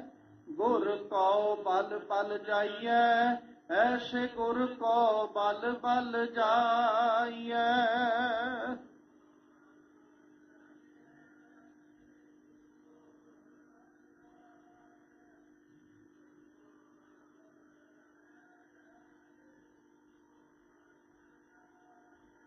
ਆਪ ਮੁਕਤ ਮੋਹਿ ਤਾਰੈ, ਆਪ ਮੁਕਤ ਮੋਹਿ ਤਾਰੈ।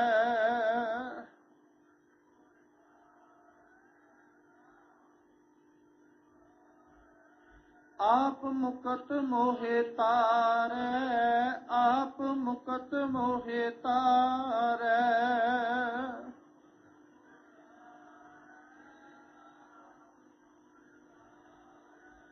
ਗੁਰ ਕੋ ਬਲ ਬਲ ਜਾਈਐ, ਐਸੇ ਗੁਰ ਕੋ ਬਲ ਬਲ ਜਾਈਐ।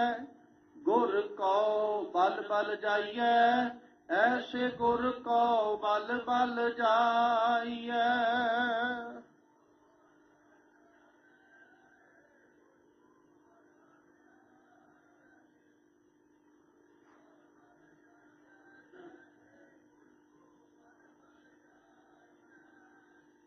ਸਤਿਗੁਰੂ ਪਾਤਸ਼ਾਹ ਕਿਰਪਾ ਕਰਨ, ਸਾਡੇ ਸਭਨਾਂ ਦੀਆਂ ਹਾਜ਼ਰੀਆਂ ਆਪਣੇ ਦਰ ਤੇ ਪ੍ਰਵਾਨ ਕਰ ਲੈਣ। ਆਪਣੇ ਦਰੋਂ ਘਰੋਂ ਗੁਰਸਿੱਖੀ ਜੀਵਨ ਨਾਮ ਦੀਆਂ ਦਾਤਾਂ ਬਖਸ਼ਿਸ਼ ਕਰਕੇ ਨਿਵਾਜਣ, ਤਾਂ ਜੋ ਸਾਡੇ ਇਹ ਲੋਕ ਸੁਖੀਏ ਪਰਲੋਕ ਸੁਹੇਲੇ। ਨਾਨਕ ਹਰ ਪ੍ਰਭ ਆਪੇ ਮੇਲੇ, ਹੋਈਆਂ ਬੇਅੰਤ ਭੁੱਲਾਂ ਦੀ ਖਿਮਾ ਬਖਸ਼ਣੀ। ਆਓ ਸਤਿਗੁਰੂ ਜੀ ਦੇ ਪਾਵਨ ਬਚਨ ਆਪਣੇ ਹਿਰਦਿਆਂ ਵਿੱਚ ਵਸਾ ਲਈਏ। ਜੋ ਤੁਧ ਭਾਵੈ ਸਾਈ ਭਲੀ ਕਾਰ, ਤੂੰ ਸਦਾ ਸਲਾਮਤ ਨਿਰੰਕਾਰ। ਵਾਹਿਗੁਰੂ ਜੀ ਕਾ ਖਾਲਸਾ, ਵਾਹਿਗੁਰੂ ਜੀ ਕੀ ਫਤਿਹ।